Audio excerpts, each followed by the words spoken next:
No.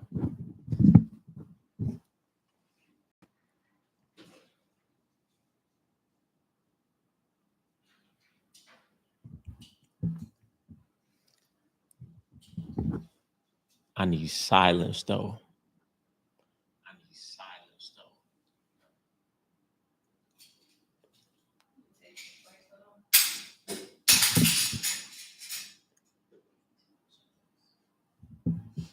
What's going on? Let's put some questions in the chat.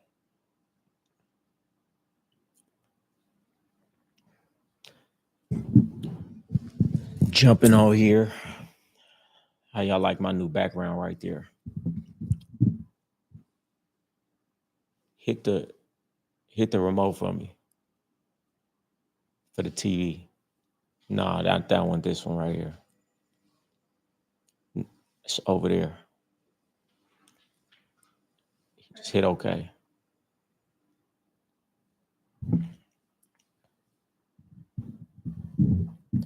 Man, you gotta give me a better question than that. Advice as a young electrician. You gotta give me a better question than that. I don't know anything about being an electrician.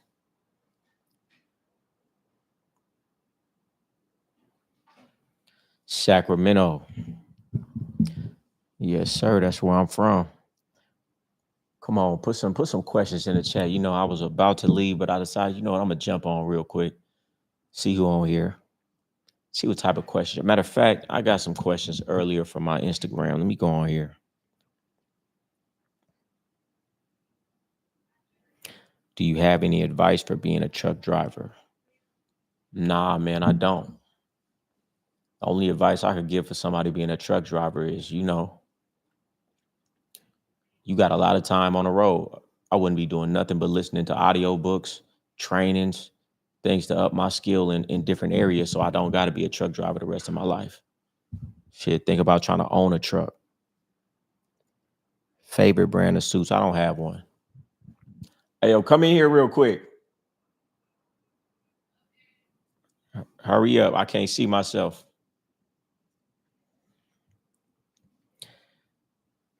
Come on, man. Listen, y'all get some questions going. So hit input.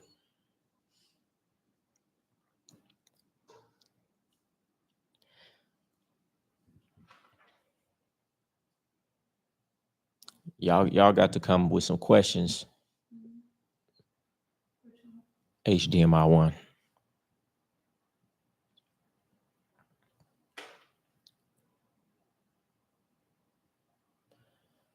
Tell me, can you see those questions from here?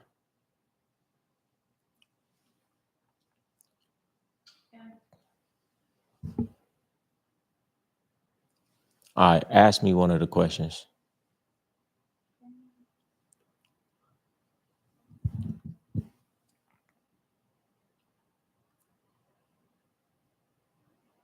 They said when women run off with another nigga but come home to you every night, what does that mean?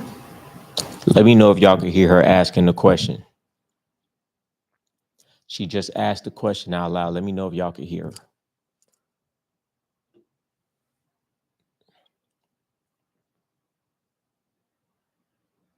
All right, yeah, they can hear you. All right, go ahead. Ask me again.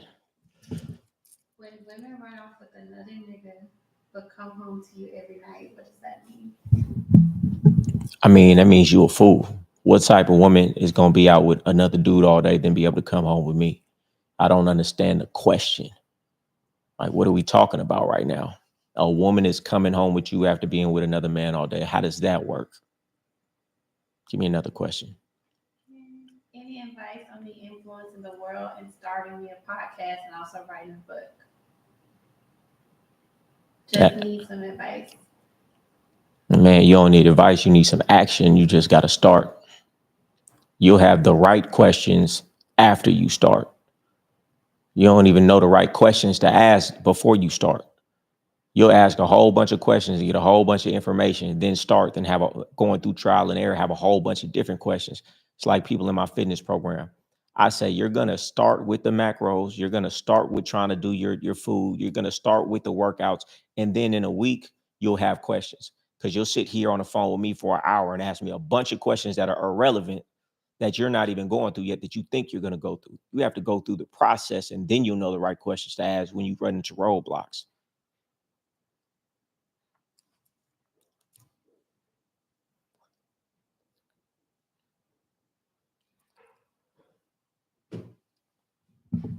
You ready for the next one? Yes, go to the next question. I was trying to find your other glasses. You don't like these ones? I like the blue ones with The which ones? the cardigan, clear blue, black blue. They're in the car. Someone said, No, no, no. If you see any other super chats, which is the thing that's blue and somebody drops some money, read those first. okay, don't worry. They didn't drop a question yet. They just sent Appreciate it. Appreciate it. Yeah. Y'all want a real good question. We'll go deep, but you got to put some money in there. Someone said, why is cuddling against the rules? That's a good question. Yeah, that. Unplug that. No, no, no. Don't unplug it from the other side.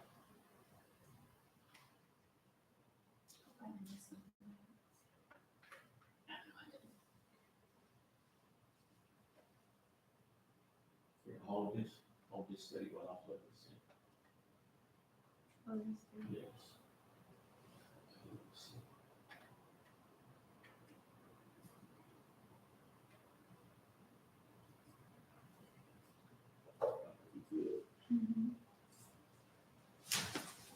All right, ask me another question. They said, why is cuddling against the rules? Says who? Says who? That's that shit I be talking about. Says who?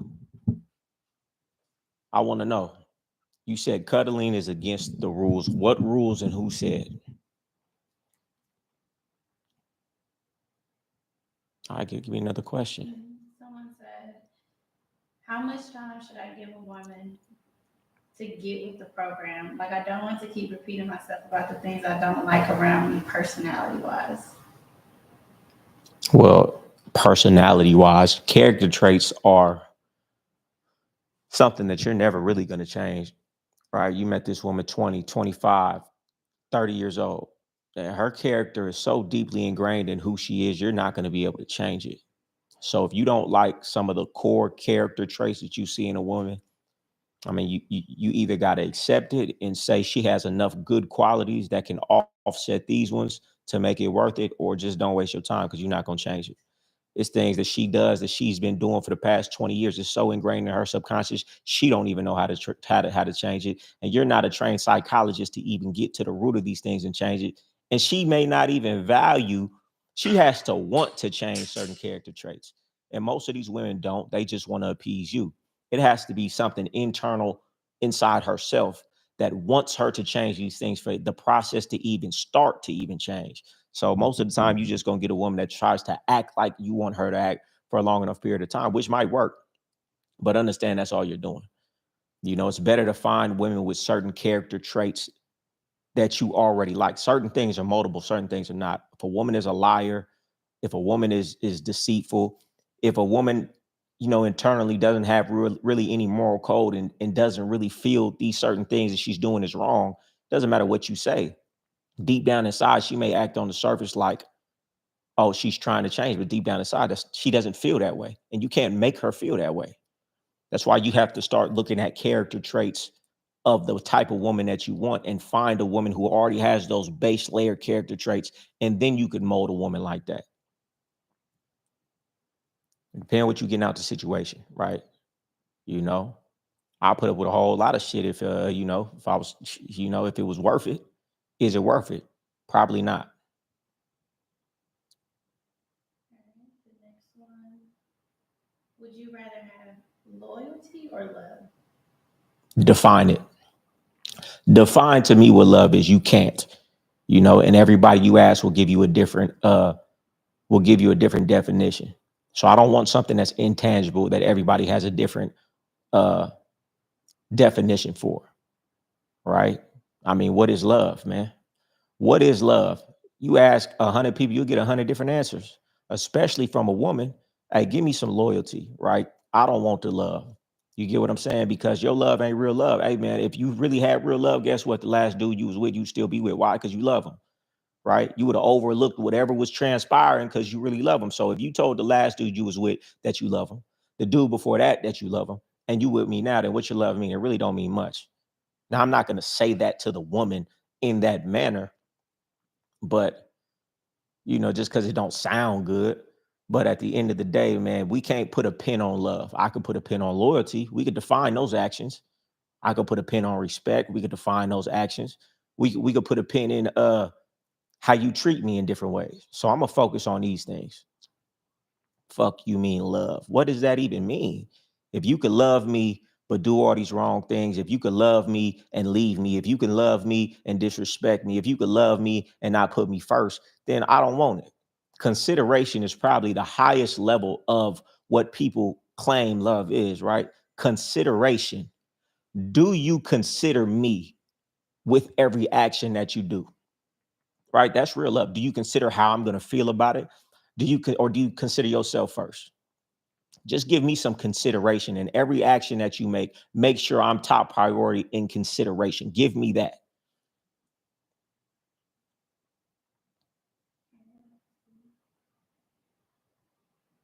Um, goody Detroit sent you $20. Appreciate it. Dropping them ties in there. You got a question? Oh yeah, they do. How do you deal with a woman at that time of the month? Um, How do you deal with a woman on that time of the month? I deal with a woman in the same fashion I deal with her every day of the month because a woman with me understands there is no excuse.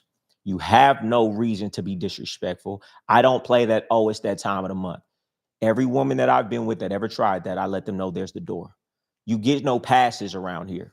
I don't care what the situation is. I don't care what you're going through. I don't care if you're on your period. I don't care if somebody in your family just passed. You never have an excuse to come around me with an attitude, to disrespect me, to talk to me in a manner that I don't see fit. There is no excuse. And most of the time, you just got to let a woman know that I've never had a problem with a woman on that time of the month. You want to know why? Because the moment she tries it, I let her know there's the door. I don't care if it's that time of month. I don't care what you're going through. You're going to come in here and you're going to talk to me with a certain level of respect. If you cannot control your emotions, you don't respect me. I'll tell you like this. If that same woman went to prison in a place where disrespect is met with action, physical harm, do you think she's going to be able to control her actions? Yes, she will. I guarantee you. Somebody put a gun to her head and said, hey, listen, if you get an attitude with me, I'm going to blow your head off. Do you think she's not going to be able to control herself? Yes, she is. She's not controlling herself around you because she doesn't respect you that much. And you haven't made it a requirement. You done heard all of this stuff on TV and this, that, oh, it's that time of the month. Yeah, well, in my household, I don't care what day it is because you're going to treat me the same every single day. It's a certain level and we don't dip below that. Now, if you can't control your emotions, guess what? Let's just say a woman really can't control herself. Well, that's a woman I can't be with because you're a liability. You're a grown woman. And because this time of the month, you can't control your actions, well, you're a liability. You can't be around me anyway. I can't afford to have people around me that just because it's a certain time of the month, they can't control themselves. So you need to just start making it known in your household that disrespect is never tolerated. Attitudes are never tolerated. Those type of things are not tolerated in this household. And if you cannot put your feelings to the side and have a certain character and a certain way you behave in this household, then you just can't be here. That's it. Man, women been trying that with me, man, for years. Nobody taught me this game. Nobody taught me this. It never made sense to me. Give a damn what you going through. They're not going to come in here and disrespect me. You're not going to come in here and get to rolling your eyes and huffing and puffing. You're not going to do it. And guess what? I've never had that problem. Never. Soon as I let it be known I'm not going for it, I've never had that problem. Ever. I don't even think about it. I don't even know when my broad is on her periods. I don't even know why, because she's acting the same with me. Because she know better. It's going to be a situation. And you know what that situation is going to lead to? It's going to lead to us dissolving this relationship because I'm not going for it. But you ain't never sat down and let her know I ain't going for it. You dudes out here done believe the con. Oh, she's on her period, so I'm gonna let it slide. Yeah, I ain't never let nothing slide ever because I love myself that much, though. I have so much respect for myself. Everybody, listen, we give women passes because you've been taught that a woman shouldn't be held to the same standard. Well, guess what? If I'm a man of respect and principle, then any woman dealing with me has to rise to that level. Yeah, yeah, baby. Maybe in your life, people around you have allowed you to be weak, have allowed you to not have a moral compass, have allowed you passes, have allowed you and not held you to a certain standard. But around here, you're going to be held to a certain standard, and that's the standard of an adult. I don't deal with kids. So if you want to deal with me, this is the standard. And if you can't get with it, that's fine. You won't be here. But I'm not making concessions or passes for you. You're not that important.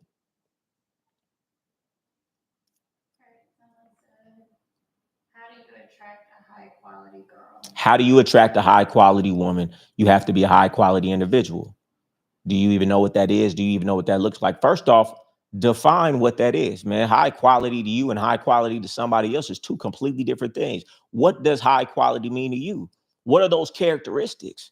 What does that even mean? It means something different to everybody because somebody will say high quality. They're talking about looks first, right? And then one person's looks high quality is a certain type of face. Somebody's high quality looks is the right type of body and all the trinkets and everything. So you just got to define what you want. Stop putting out these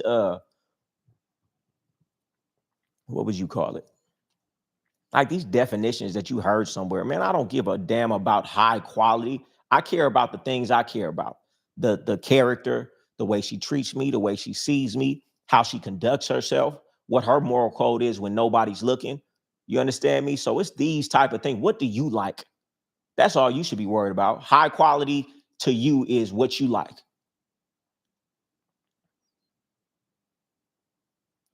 Come on with the next question. All right. Someone said the podcast with Johnny Cash was your best one. Going great work as usual.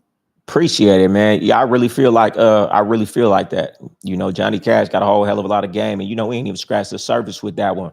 But we really went deep on some topics in a way that I really liked. And you know, one thing about Johnny Cash that I like is he's not out here glorifying the game, right? Because a lot of people they come and they sit down, they don't really realize that a lot of people is watching this. A lot of people, you know, don't have male figures. A lot of dudes, you know, see certain things and so I like when he comes and he don't just come and talk and try to just pop it and make it seem like it's something that if you really know it ain't really like that. You know, he's letting you know this is what happened. These are certain principles, but guess what? These are the faults of if you really trying to go the route that he went. You know, and then just a lot of the principles, the manhood, the respect, like the foundational principles. He ain't on there talking about, oh, you got to have this, you got to have that. No, he's talking about the respect. And I love the part when he said, hey, man, if it was about looks, I wouldn't have a woman in this world. But he had more than most. Why? Because of these internal qualities that he had, you know, because the respect that he had, because of the man that he was, you know. So, I mean, in that interview, man, we just scratched the surface. So we definitely gonna do some more. I would love if anybody watched the interview that got some questions, man. I'll dive in deeper on certain subjects. Give me the next question. All right. Someone said just moved to Bakersfield, California to start over. What would be a great move to start at? Man, well shit, I wouldn't have moved to Bakersfield. Uh man, you know, it all start with yourself. You know what I'm saying? I don't want to beat a dead horse though, but you know, you got to set up a daily blueprint aligned with your actions, right? But you got to get clarity first, man. The number one reason that most people aren't where they want to be is because they don't have a clear idea where they want to be. And when you don't have a clear idea where you want to be, guess what? Any action goes. If I don't know exactly what I want, then I'm gonna go for anything. See, I know what I want when I'm looking for a woman, when I'm talking to a woman. So the moment that she shows a characteristic that I don't like, I already know she's dismissed. But when you don't have a clear define of what you want in a woman, well, I'm gonna go for that. I'm gonna go for that. I'm gonna go for that. Hey, listen, if I'm trying to go somewhere, it's a certain way that I'm gonna get there efficiently. If I don't know my destination, well, any road will take me there. So I'm gonna just be going here and going there and going here. And then where do you end up? You end up in a place that you don't really want to be like most people. You got to get really clear. Most people will never sit down for an hour and really define everything that they want in every area for every part of their life. You know, In one of my programs, man, that's one of the first things we do, man. It's very easy to get what you want when you know exactly what you want, because this action is either going to take you towards it or take you away from it. So it's real easy to say yes to this and no to this and yes to this and no to this. But most people saying yes to everything because they don't really know where they're going. So you got to get clarity, and then from there are some steps, man. You get yourself a coach, get yourself somebody who's going to help you structure that blueprint, somebody that's going to pick out your flaws, somebody that's going to be able to keep you on track and hold you accountable to what you're doing. Get on my program. It'll change your life. Or get on somebody's program. Someone said, how do you get a female that has been living with you for 17 years to leave amicably? She feels this is her house now. It ain't gonna happen. It ain't gonna happen. So yeah, it ain't gonna happen. You put yourself in a precarious situation, and everybody wants to put themselves in bad situations and then just want to find a way to resolve it easily. It don't work like that. You put your hand in the fire, you're gonna have to deal with the consequences of that fire, and the wounds and the time it's gonna take to heal.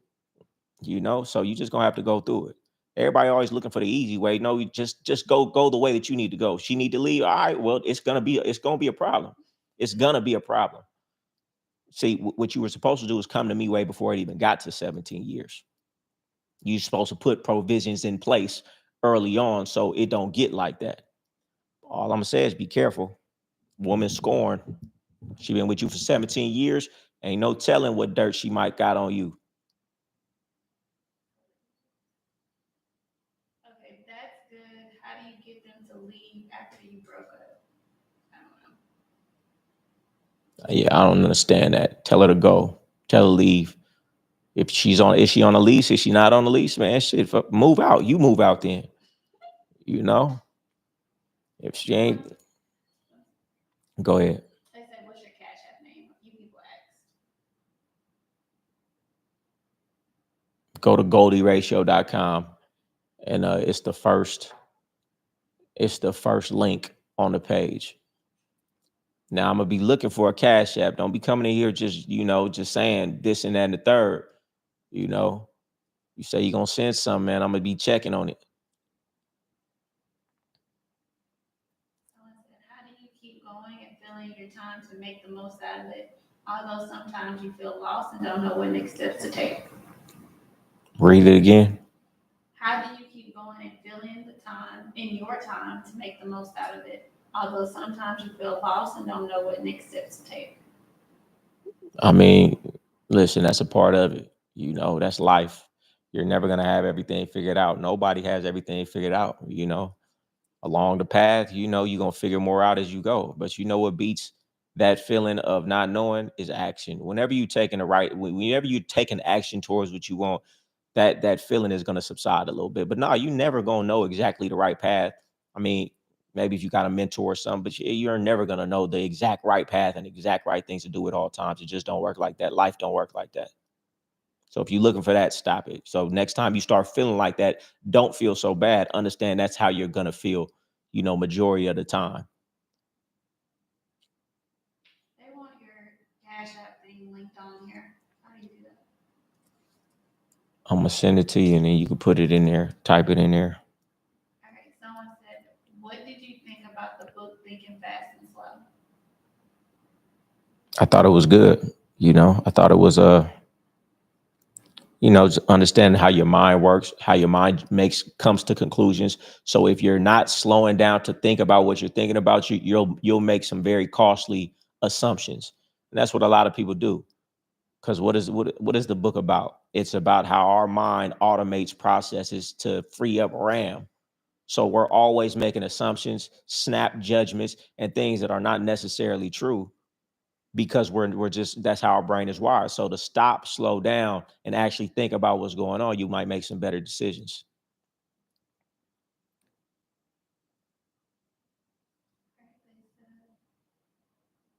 It's money sign, and I think Type it on the chat. I think so. And I think you can maybe pin it. $. KE. KE. Yep. LL. S720. KLS 720.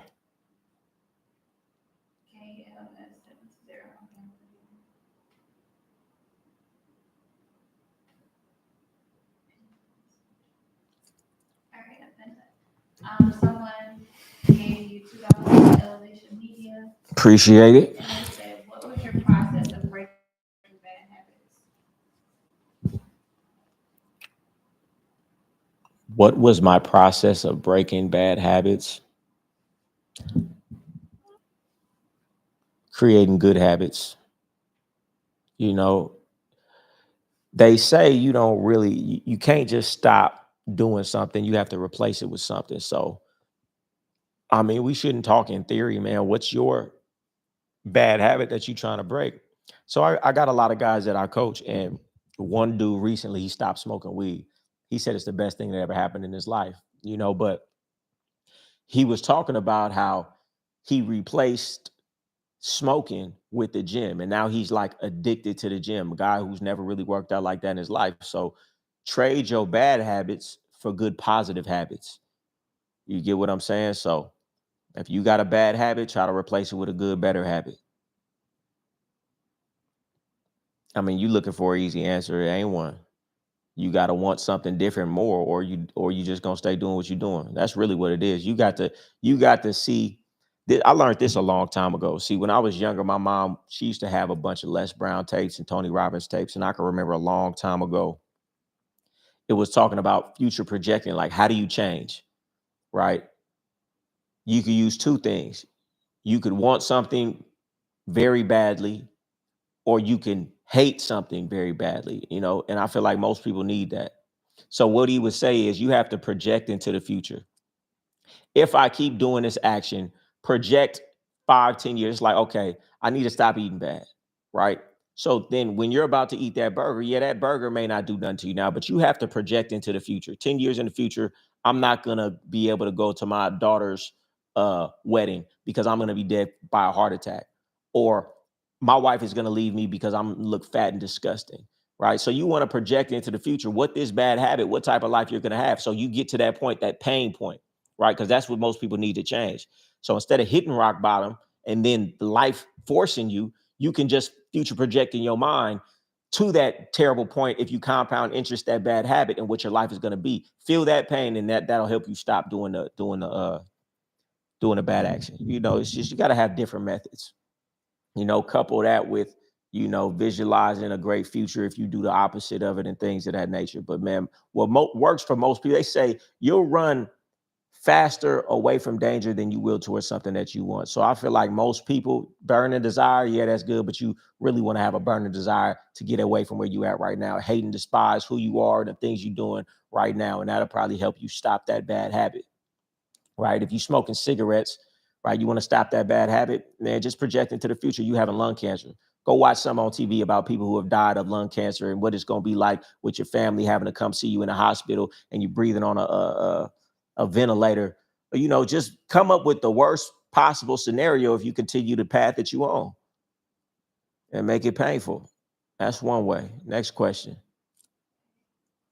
John Gamble sent you $50. John Gamble, what's going on with you, man? He said, Appreciate it. "You men in the chat and that are watching live have money to trick off on women, but can't put something in the super chat." You feel me? You feel me? Yeah, yeah, yeah. Y'all, matter of fact, I'm finna jump off because he really just reminded me. I'm out here giving all this good game. Y'all tricking off when these women ain't doing nothing for you. I'm over here giving you some good game. I get paid a lot of money to do this, and I'm doing this out here for free out of the kindness of my heart. And y'all can't even chip in $1, $2 here and there. He said, "Support this man at all costs and stop being cheap. Pre- Keep up the good work, man, God." Man, appreciate it. That's my type of guy right there. You a winner. You a winner, and you showing the world that you value information and it's abundance, and you making ties, and ties gonna come back to you. The next one.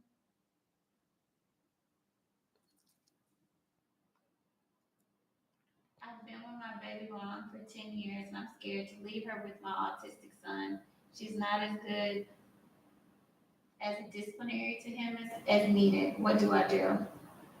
Oh, that's a hard situation. I feel you. That's why I had to get my son because I knew my son's mother would have ruined my son. And when he was younger, I could already start to see the characteristics, so it's understandable. But you got to figure something out. I mean, just because you're not with her don't mean that you won't be able to have some sort of influence over your child's life. But at the end of the day, though, you'll never be the best person that you can be in a relationship that you shouldn't be in for a multitude of reasons. And your child's life isn't going to be the best if you're staying with a woman that you shouldn't be with for a multitude of reasons. So it's not like I said before, man, when you put your hand in the fire, there's no rush in the process that the universe has to take. It's going to burn. It's going to hurt. You made a wrong decision. You picked the wrong baby mother. You maybe didn't know, but it is what it is. And now you're going to have to exit that situation. And it's not going to be easy, but it's something that you got to do. Otherwise, you'll live a quiet life of desperation. And is that what you want your kid to see? You can't be great for your child unless you're great for yourself. So you got to put yourself in a situation where you're mentally clear in the right situation for yourself so you could be the best example and provide the best for your child. What I would do is I would go down to the court first, make sure you get 50-50, right? But I would definitely leave the situation. I ain't staying with no fucking body that I don't want to be with for no fucking reason. Bitch, I'm gone. We'll figure that shit out, but I say get ahead of it though. Yeah, you gotta, it is what it is, man. But so I think like this, right? You just gotta be resourceful. You just gotta ask yourself, can it be done? I don't trust my son's mother with him. I don't think she's the best for him. But is there a way? Is it possible for me to leave this woman and make sure my son or my daughter or whatever gets everything that they need and some? Well, of course it's possible. Well, you just got to find that possibility. It may not be easy, but if it's possible, it can be done, and you should be figuring out how it can be done. And money solves most problems. If you had a whole hell of a lot of money, it wouldn't be no situation. You can get the best care, the best teachers, the best whatever. So do what you need to do, man. There's people in situations where they didn't had way harder shit to do. 3, 4 kids at 15, 16, 17 years old. It still ended up becoming a multi-millionaire and shit like that, man. You just got to want it bad enough. Next question. Wavy Dads gave you $5. Appreciate it. He said, I'm trying to get my BM to move out. I asked her already, even called the police once. It's been 6 months. Is she taking her time moving out? Well, man, I don't understand. It don't really make sense to me. If it's your house, there has to be some legal way to get her to move out. It's that simple. I mean, I don't care if it's common law or whatever it is. There is a process for people in your house that's in your name that, that some way that they would have to move out, man. Go on Fiverr, find you a lawyer that could go through the laws in your state and find out what's the legal way to get somebody out of your house. I mean, and if worst case scenario, you can't get her out, man, then move yourself. I ain't letting nobody hold me hostage in my house.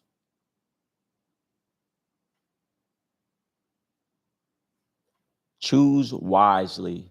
See, listen, most people's downfall in life is trying to come back from poor decisions, right? What is the saying? Uh, an ounce of prevention is worth a pound of cure, right? If you just really take every decision you make very carefully, you won't have these situations that really fucking derail your life for years. I did it too, though. That's why I'm very careful of what I do now, because one wrong decision could derail you for 5, 10 years, put stress on your life. So if you just stop doing the wrong thing, man, your life would be a lot easier. Self-inflicted, self-sabotaging behavior. And most of the time for you dudes, it's always around a woman. Ain't that some shit?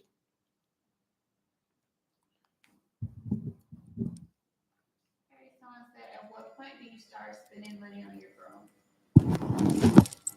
Whenever I feel like it. Whenever I feel like it. Don't jump the gun. Or you can jump the gun. Do what you feel like doing. There are no rules to it. Just make sure everything is earned in the way that you see fit. Otherwise, you're creating a monster. It's like creating a spoiled child. You're just doing stuff for no reason. Well, there needs to be a reason for it. Otherwise, it's like, well, why do right if I can just get whatever I want whenever I want. You're sending mixed signals, right? You do nothing, you get something. Well, then she's really not able to identify what the correct behavior that you want is.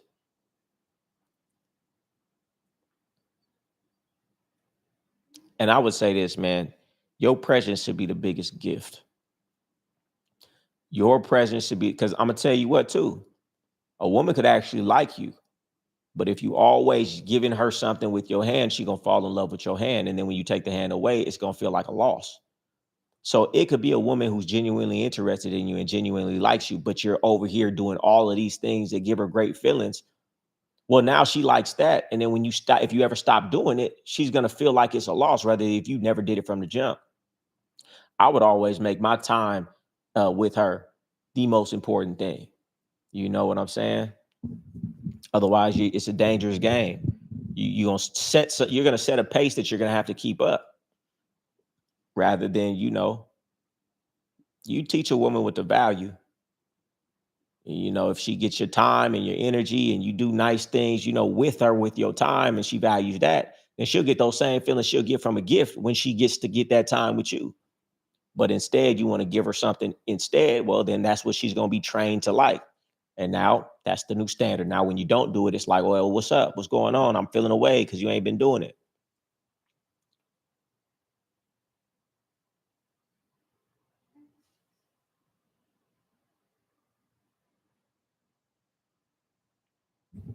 Where do you draw the line for a joke versus disrespect? Give me the actual situation. You're asking me something so vague. How would I know, depending on the situation? So re-ask the question. Well, someone said you on Sir Woolfolk. Hey, see, that's what I'm talking about. What is it? How you spell? Sir Woolfolk. Sir Woolfolk? Is she saying that right? Appreciate you. People out here who appreciate good game, I appreciate, because I understand the value of some good game. What is his question? We're gonna go deep on his question. I'm a firm believer that the coldest people at whatever their expertise is actually unknown. They're somewhere being great without recognition.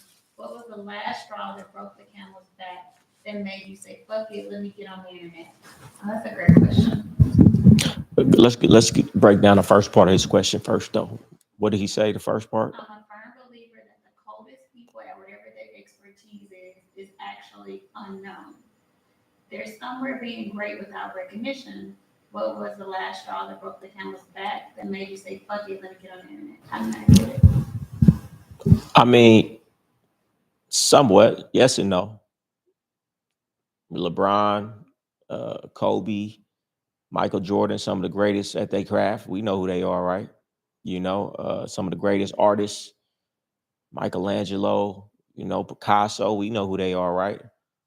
Even some of the greatest people in business. All right, we can say in business, yeah, there's probably some great guys out there, but look at Jeff Bezos, one of the most the biggest company in the world. We know who he is. Uh, Mark Zuckerberg, one of the youngest billionaires. We know who he is. People like Hermosi, $100 million companies. We know who he is. So I wouldn't say that the best people in the world that we don't know who they are. They're just somewhere too busy being great.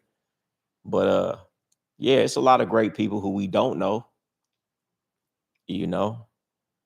But you're saying that to say what though? Yeah. What was the last straw that broke the camel's back that made you say, fuck it, let me get on the internet? Like before you started. Okay, so we got to back up a little bit. The real question would be, what was the straw that broke the camel's back to get me to transition from the lifestyle I was living out of that lifestyle? And I can't go into too much detail, but leading up to it, the more aware you become, the harder it is to do things that are beneath you. The more I was reading, the more I was beginning to understand certain things about life and ideologies and the teachings that I was reading and the people that I was following and the seminars that I was going to.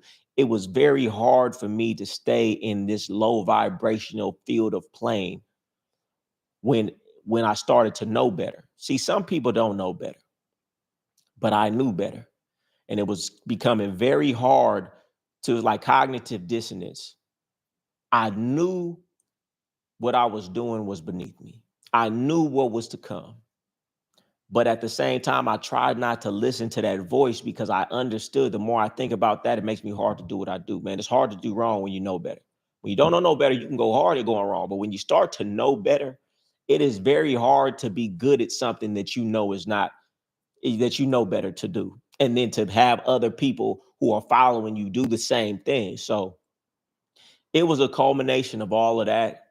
And then a certain situation transpired that broke the camel's back, which I ain't gonna speak on this on here.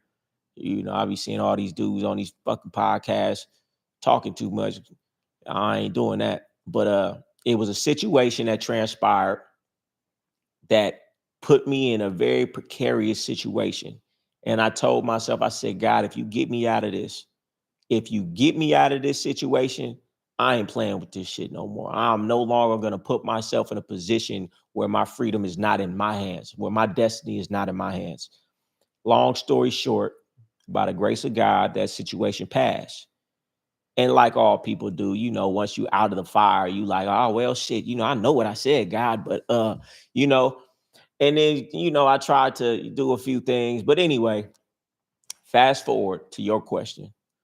So I'm sitting down. I'm like, I got to figure something out. I wasn't thinking about the internet at all. I was always talking about people on the internet like, man, that shit is corny. Woo doo woo doo woo. Mind you, it wasn't that people, I didn't see the people making money with it like that back then.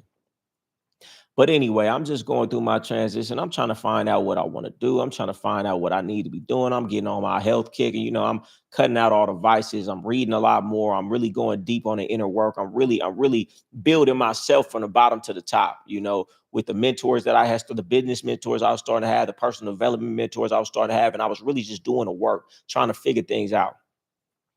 And then I met an individual, and he was making millions of dollars a month.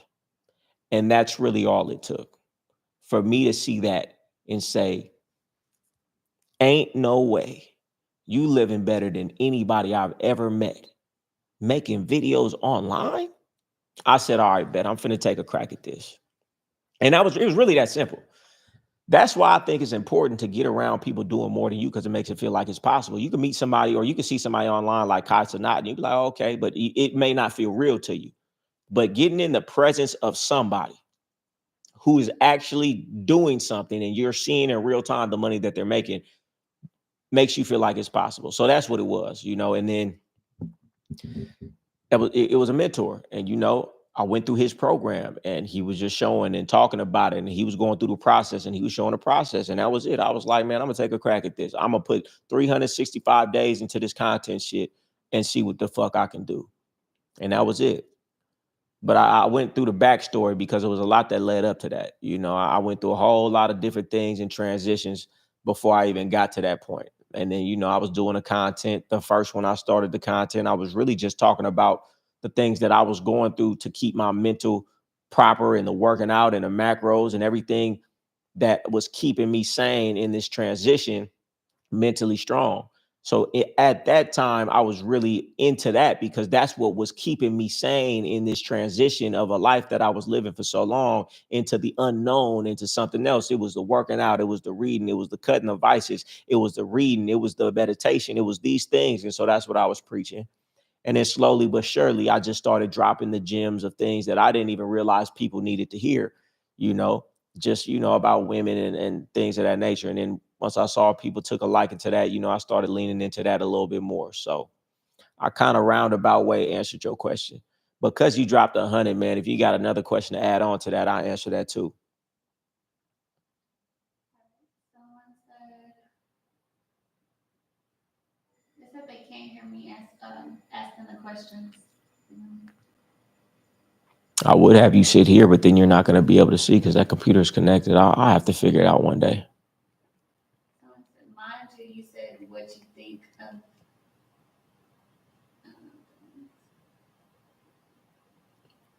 Come on, hurry up with the questions.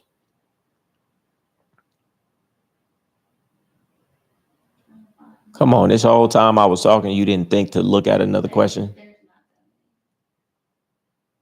How many people are on? Okay, here's one. What's I your said, how many people are on? 181? They said, what's your opinion on afterlife? Is there a heaven and hell? I don't think it matters. Think about it like this. You're asking me, what is my opinion on the afterlife? Is there heaven or hell? Well, from your perspective, life is infinite, right? You didn't know, you can't remember where you were if you were anywhere before you were born. And you can't be conscious of being unconscious when you die. So, from your perspective, you have always been here and you will always be here. Because if you were no longer here and you were unconscious, you couldn't be conscious of being unconscious. So, from our perspective, we are infinite. I've only ever been alive. And if I die, I won't know I'm dead. So, I'll only have ever known to be alive. So, does it really matter? This is what I think. I think that people should spend more time perfecting their life now than worrying about what comes next. Because it's all theory. Now, you can say some people have some really strong beliefs of what's next, but at the end of the day, unless you've been there, it's just a belief. So, do you really want to base your entire life off of something that may or may not be true? Or you can take everything and all your energy and time and think about right now, because right now is all you got to make this experience the best it could be. Adrian sent $2. He said, establish principles or live accordingly. Explain.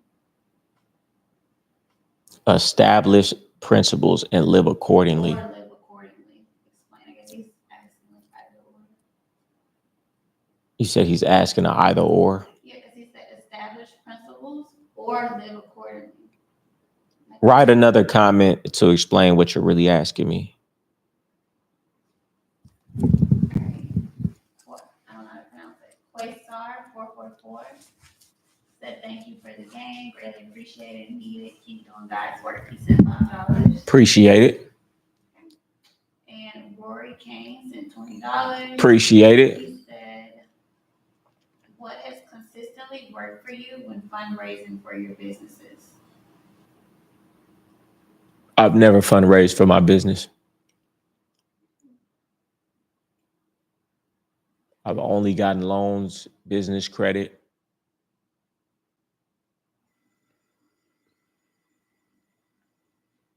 Someone said, I'm at a breaking point.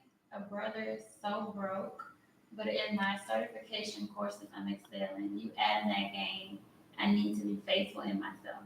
Appreciate it. What did he say? Say it again. He said he's at his breaking point. He's so broke, but in his certification courses, he's excelling. You add in that game, I need to be faithful in myself. Appreciate it. I don't know kind of what he's talking about, but I mean, it sounds like he's going through like some school or some training that he's working towards.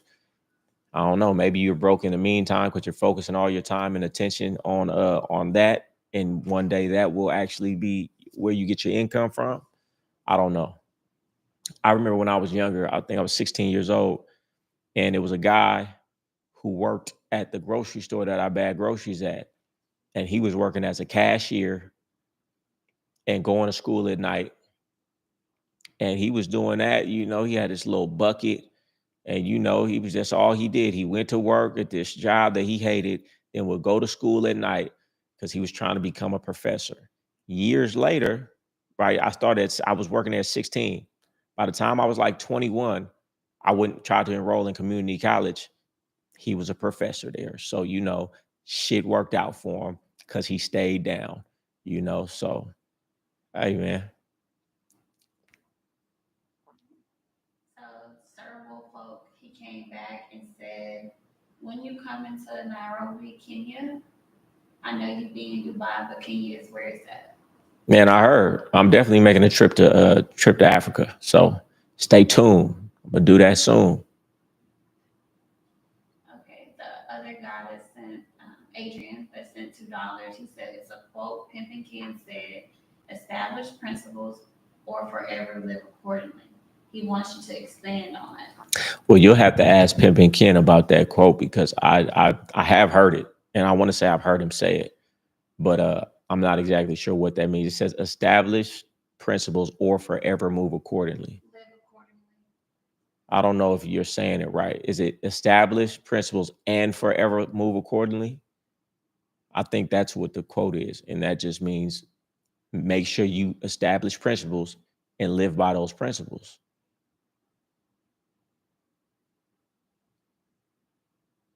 Next question.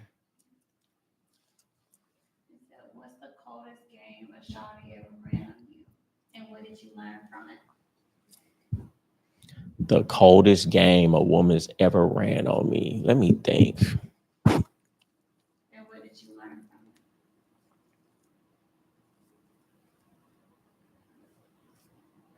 Off the top of my head, I can't think of any game a woman's ran on me that just all blew my mind. Oh, that was so clever. You know, women's game that they run is, really just basic. It's just if you're too caught up in your emotions, you'll miss it. The coldest game ever ran on me was ran by men older than me. I can remember when I would listen. I'm gonna tell y'all a story. I don't think I've ever told this story before. Working at where was it? Working at Save Mart. I was a bag person. Back then, cashier's checks, and that might be now. If it was blank and nobody signed it, you could cash it anywhere. So I'm walking while I'm bagging groceries behind the building on my break. I see a cashier's check on the ground. I'm 16 at the time. You can't even go behind the counter and cash them. So it's this dude in the neighborhood that always be up there. Gotta be damn near 40 years old. I'm like, yo, I got this cashier's check. I just found it. I was like, I don't think I could cash it because I'm 16. He was like, all right, cool. I'll cash it for you. Just, break me off some. I'm like, cool. I can't even remember how much it was. Maybe it was like 500, but to whatever it was a lot to me. Anyway, mind you, I see this dude almost every day. Talk to everybody. He talked to everybody in the neighborhood. Anyway, I'm bagging groceries. It's behind me where he's cashing it. So it's in a grocery store, but it's its own thing. And I see him behind me. He go up to the front desk. I hear the whole conversation. He like, oh yeah, here's the cashier's check. Oh yeah, I'm gonna write this in anyway. He cashed the cashier's check. Later outside, I'm like, yeah, where's the money at? He was like, they wouldn't let me cash it. I'm like, huh? He was like, yeah, they wouldn't let me cash it. I'm like, I saw you cash. He's like, nah, man, you saw wrong. They didn't let me cash it. Ran game on me. And I say that to say this, right? Grown ass man, fucking 40 years over, fuck me out some bread. And it pissed me off too. And see, back then, I didn't, as a matter of fact, and he ran up on me about it. Because after he did that, I started to talking to dudes in the neighborhood just like an idiot. I asked a nigga, hey, I'm trying to buy a gun because this dude, he didn't try to play me out some bread. So I'm running around like an idiot, telling everybody what happened, asking who can I buy a gun from because I felt like I was going to do something. And it got back to him and he tried to run up on me at the store. Grown ass 40-year-old run up on me like, what, man, you run around telling people I got you out some money. Anyway, long story short, most people in my life who fucked me and ran game on me were older dudes. And that's why it's important to be in your kid's life, because what people fail to realize in life, in neighborhoods, the people running the most game be older men on younger men. That's what you think about, like in the gangs and things like that. It always be an older, sharper dude taking advantage of the younger dudes. And man, in my life, a lot of older dudes was trying to run game on me because I wasn't sharper. But I'll tell you what, I learned the most game from getting game ran on me. The best way to learn game is getting game ran on you, because that's how you see the inner workings of some game. Oh, I got stories for days of old ass niggas that was trying to run game on me when I was younger. And I dislike older niggas right now because of it. Because I feel like when a young man comes to you and sees you in a certain fashion, you should take that trust and give the game and steer him in the right direction. It was so many older dudes that tried to steer me in a wrong direction intentionally. Now he got to a point where I was sharper than the average dude when I was coming up. So I started to peep it. And I would literally be sitting with older dudes and be like, I can't believe this nigga think I'm that big of a fucking fool. You know what I'm saying? But anyway, I went off on a fucking tangent. Yeah, man, I hate old niggas, man. Next question. Elevation Media gave me $5.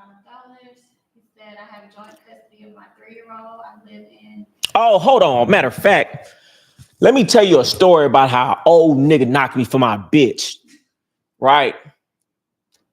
Anyway, he ain't even want the broad. I don't know how he met the broad, but anyway, he was like, oh man, it's this girl, she like you, woo, woo, woo. I'm like, tell her, come on. You know what I'm saying? I ain't really want her, but I'm like, she came, she was willing, she was talkative. I'm like, hey, listen, well, woo, woo, woo. If you want to fuck with me, you know, show me something. Anyway, I didn't care if she showed me something or not. If she showed me something, cool. If she didn't, I was like, man, I ain't really tripping. Anyway, she turned out to be a fast learner. Turned out to be a fast learner, one of the fastest, like just a natural gifted gab, you know. Anyway, ended up fucking with her for a while. Long story short, something transpired. She ended up, kicking rocks, ended up with him. Come to find out, he ain't have no game like that. He didn't have no game. He was perpetrating like he was this big old, nah, he wasn't. He knew and heard about me and the things that I was teaching. He sent her to me so I could lace her and had all of these side curves that he already knew he was going to get her back. Throwing a whole bunch of like just weird stuff. And then I come to find out, man, he did that to a lot of young dudes. You be like, oh yeah, he knocked me from up, bro. Oh yeah, he did this. Yeah. So anyway, be careful who you try to get some game from. But it's a thing in the game. No, this is what it's called. It's a thing in the games, that the OG will give you the game backwards. That's really how it go. A lot of OGs in the game will literally get a young dude and act like he mentor him and give him the game backwards. But anyway, and let me try to think of some other stories where niggas was trying to tell me some off the wall shit. I think I had a nigga one time. He was trying to tell me like, I was like, such and such going on. I'm trying to figure it out. He was like, hey, this is what you need to do. You need to, next time she say that to you, stand her up in the corner and smack her across her face. I was thinking in my head, I said, this nigga think I'm a goddamn fool. I know the game enough to know I shouldn't be doing some shit like that. And when he said that shit to me straight face, like I was just the damnedest fool in the world. But I say that to say, even in life, I've found business mentors to be just as crafty, almost more crafty. It's a lot of people out in this world that is going to give you the game backwards that you go to help for. It just is what it is. And you better figure that the fuck out. It's a lot of people. I ain't going to say too much. Be careful who you get the game from, because they'll give it to you backwards, but give you two other pieces the right way. So they'll give you two pieces the right way. And you'll say, oh, this shit is working. So then you won't even think that they're going to throw you a curveball that don't even make no sense. I'm going to just say like this, right? Peep game. Peep game. Because it'll be a motherfucker doing better than you that don't want to see you in. It'll be a motherfucker that you giving some money to who see your potential and for whatever reason just don't like you. And they won't tell you. They'll just give you the game backwards. All right, come on. We going to move on. And got me all in my feelings about these old niggas, man.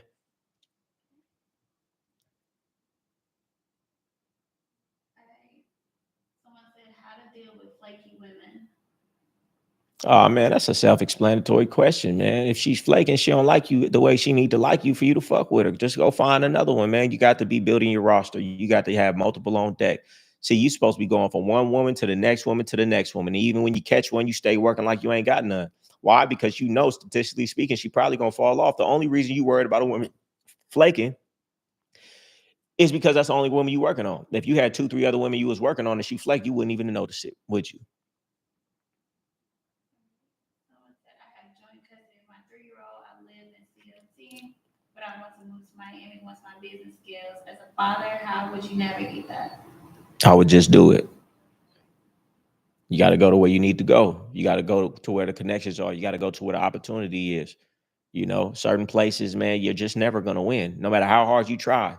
It's far more important what boat you're in than how far you row. It is far more important what boat you're in than how far you row.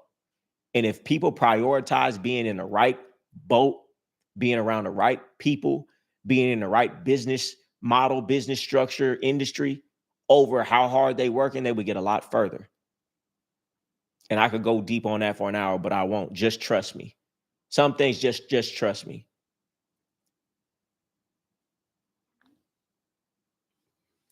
About to get off in a minute. Someone said, my new career gonna start when the service. How many people are on? 227. Oh, and how much money has been sent? How do I tell? Probably like one. Y'all got me so messed up right now. I done been on here dropping gems, some life-changing information for the past hour, and y'all feel like that ain't work. Man, I charge $200 for 15 minutes. I charge $200 for 15 minutes. I'd have been on here for an hour and I ain't got but 100 and some change. Y'all gonna make me never get on this motherfucker again. I'm gonna save this for the paying individuals.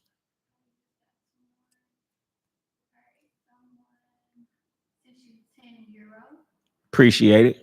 how do you catch yourself falling into a state of scarcity and avoiding acting out of emotion or desire as opposed to principle, especially with women? Ask the question again. How do you catch yourself falling into a state of scarcity and avoiding acting out of emotion or desire as opposed to principle, especially with women? So many different questions in one. He's talking about scarcity, then he's talking about desire. All right, let's do the first part of the question. Read the first part.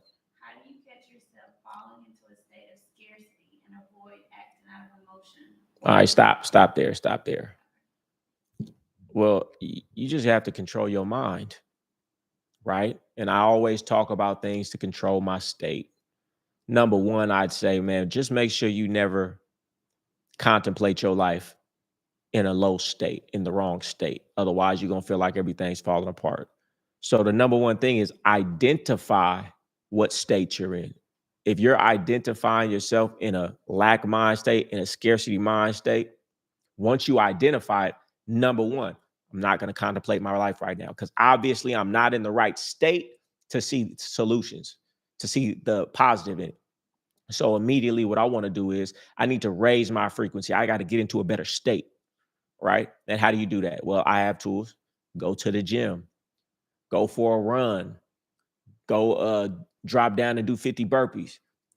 Go read something that you know is inspirational and positive. Go watch something motivational, right? Put yourself into the right state, the right frequency, then come back to that same situation. I guarantee you're going to see the opportunity and not the scarcity in the situation. And then just remember, man, you're gonna get what you think about. Whatever you mix with imagery and emotion is going to come to pass very fast. So you want to be very careful not to dwell on that scarcity because all you're going to do is see more scarcity. So what you want to do is pattern disrupt. All right, I'm going down a mental path that I don't want to do, negative imagery in my mind about something. Okay, I need to stop. How do I stop? Go do something, man. Go work out, go read something, go meditate, go watch something funny on TV, or go take a nap. Sometimes I'll be looking at people and I'll be like, man, we just grown ass kids. Sometimes people just need a nap. Sometimes people just listen, just relax, go take a nap. And when you wake up, you feeling different. You ever been thinking about something and going through it in your mind, and then the next day you in a different mood and you think about that same thing differently? Understand that's what emotion do. So sometimes you just have to pattern disrupt that emotion that you're in. Identify that this is not the right state. No matter what I think right now, it's going to be wrong because I'm not in the right state. And I need to wait until I'm in the right state to start thinking about this problem again. And if I have the tools, I need to use those tools to raise my frequency and get into the correct state. What's the second part of his question? He said, acting out of emotion or desire as opposed to principle, especially with women. I mean, that was the whole thing. Acting out of desire and emotion As opposed is to opposed to principle when it comes to women. it's okay, still can. I mean, sound like it's hard. Your principle is not strong enough. That's all that is. They're not really principles. They're just ideas that you like. Because when it's a principle, then you gonna stand on your principle over your desire. You know what I'm saying? So solidify your principles, and then it won't be such a hard thing to do. But everything affect everything, man. When you become more disciplined in other areas of your life, when you become more emotionally controlled in other areas of your life, it'll spread to other areas of your life. So you just must not be a very disciplined individual. And women is the thing that exposes yourself to yourself. Like I heard a story once, man. It's easy to be a calm, peaceful monk in the middle of the mountains, but can you be that same peaceful, uh, calm monk in the middle of Miami where they honk at you before the light even turned green? You know, so women are just where you're tested, that's where you can see your flaw. You know, so that's an area you need to work on. It ain't no easy work. If women and things of that nature get you faltering on your principles, and then your principles ain't that strong, and it just takes a woman to really show you who you are, what you thought you was, and you're not really that. So you got to do the things to make you that. And how do you strengthen your discipline and emotional control? Where you strengthen your discipline and emotional control in other areas. Okay, Cash, Crumbs, and $10. Appreciate it. He said, at what age did you start taking your bills and credit serious? My bills. Your bills and your credit. Uh, I don't know what you mean by bills. I've always paid my bills. My credit, I started really getting into the credit like 2000 and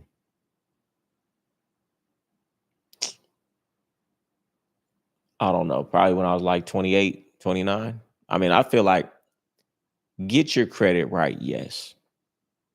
Get your credit right, yes.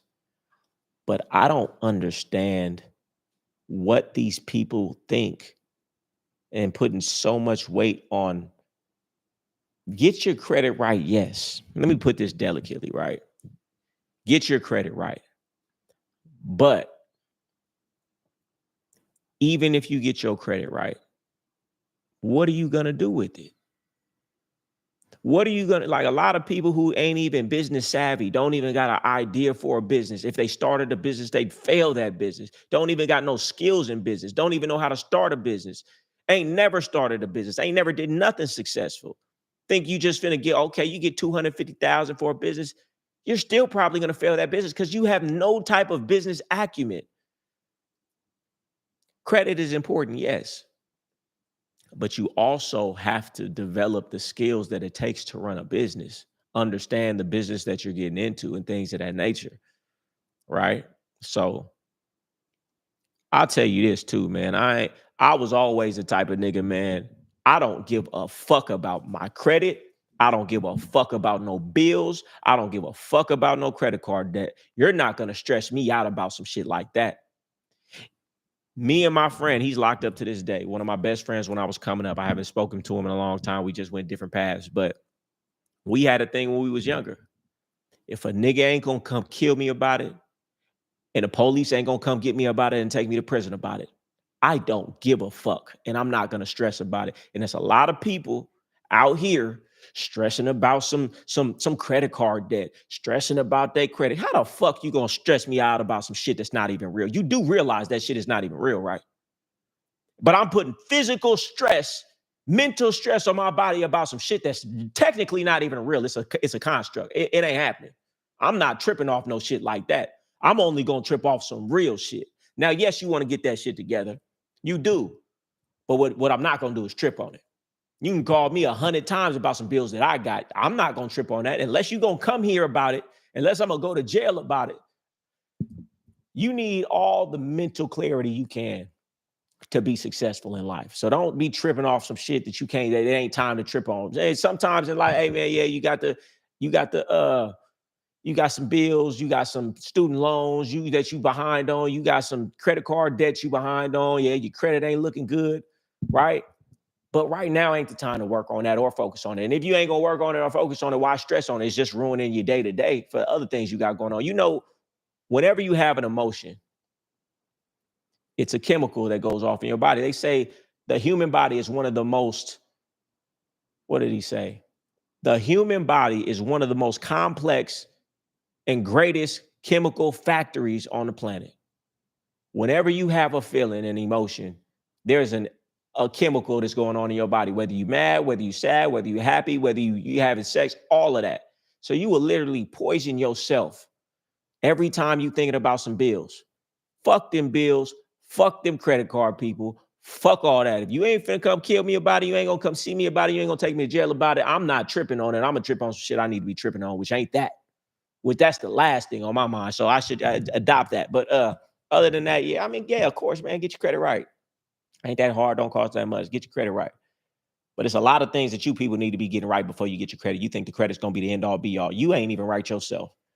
You need to get in the gym. You need to get your mindset right. You need to stop fucking with that broad who's holding your life back.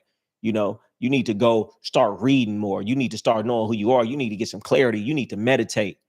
You need to develop who you want to be. You need to get some clarity on what you want in life for real.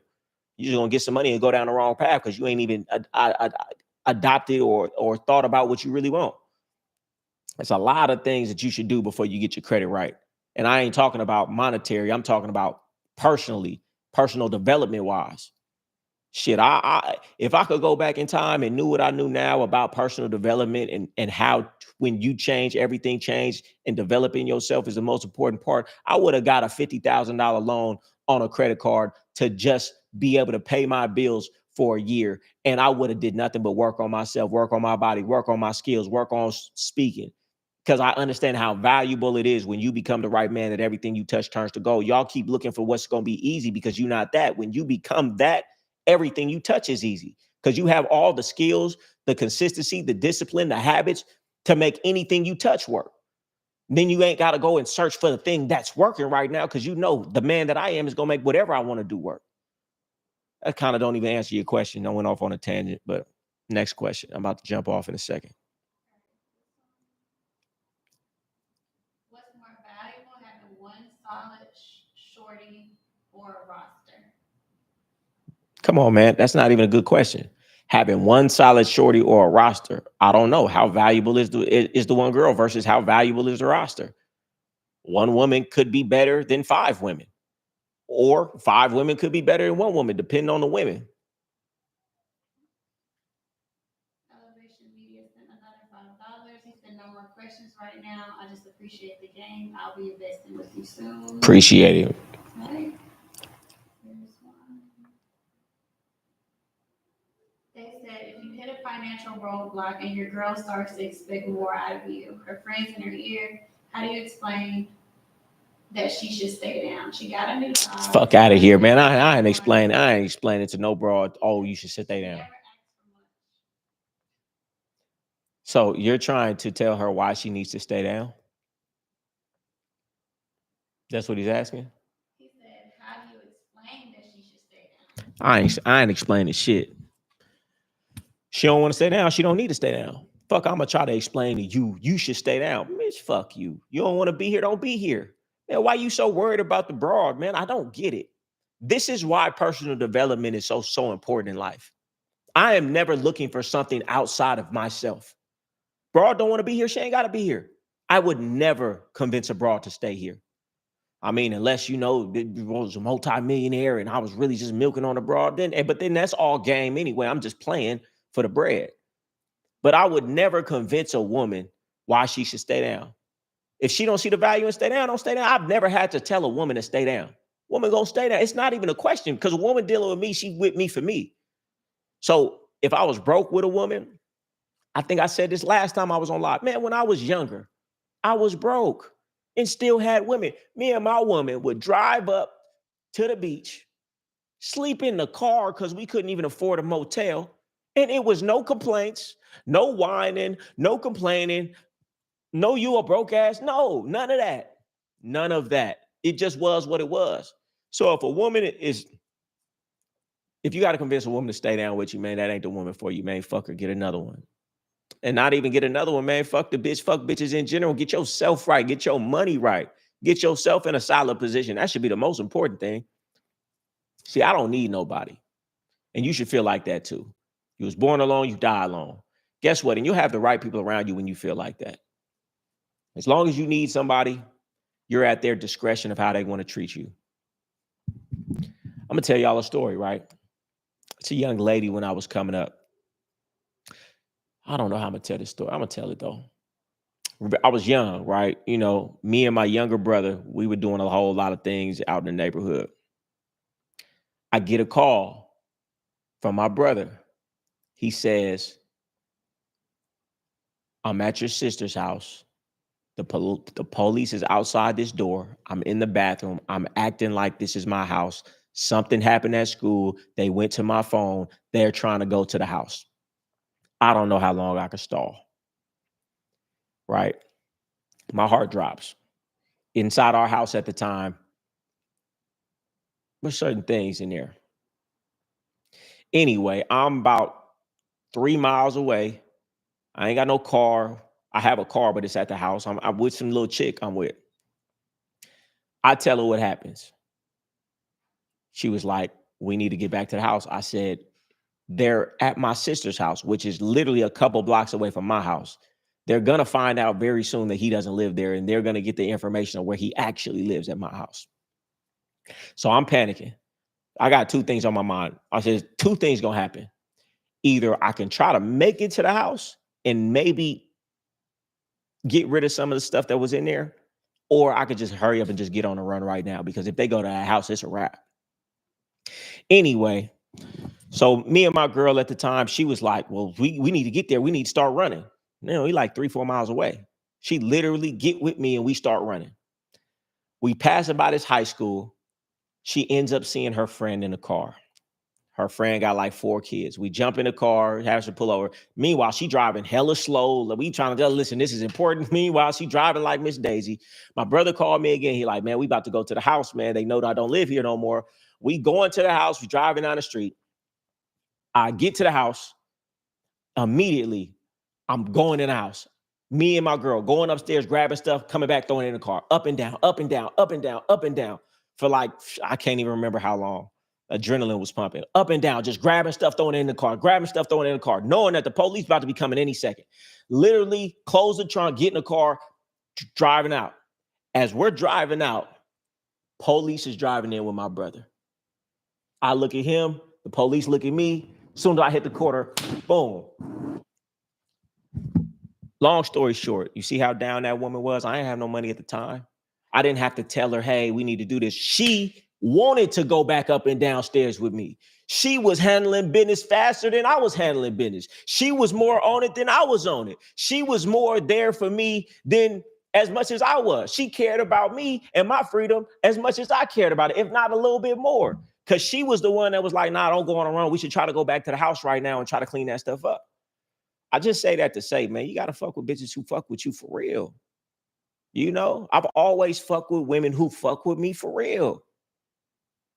I don't know. I don't know if that story helped anybody out, but I'm just saying, man, I've always only fucked with women who fuck with me for real, not for what I got. Now, what I got is a perk, but I've just been having stuff the past, 9-10 years now. And even still, it's a lot of women where I feel like it wouldn't matter.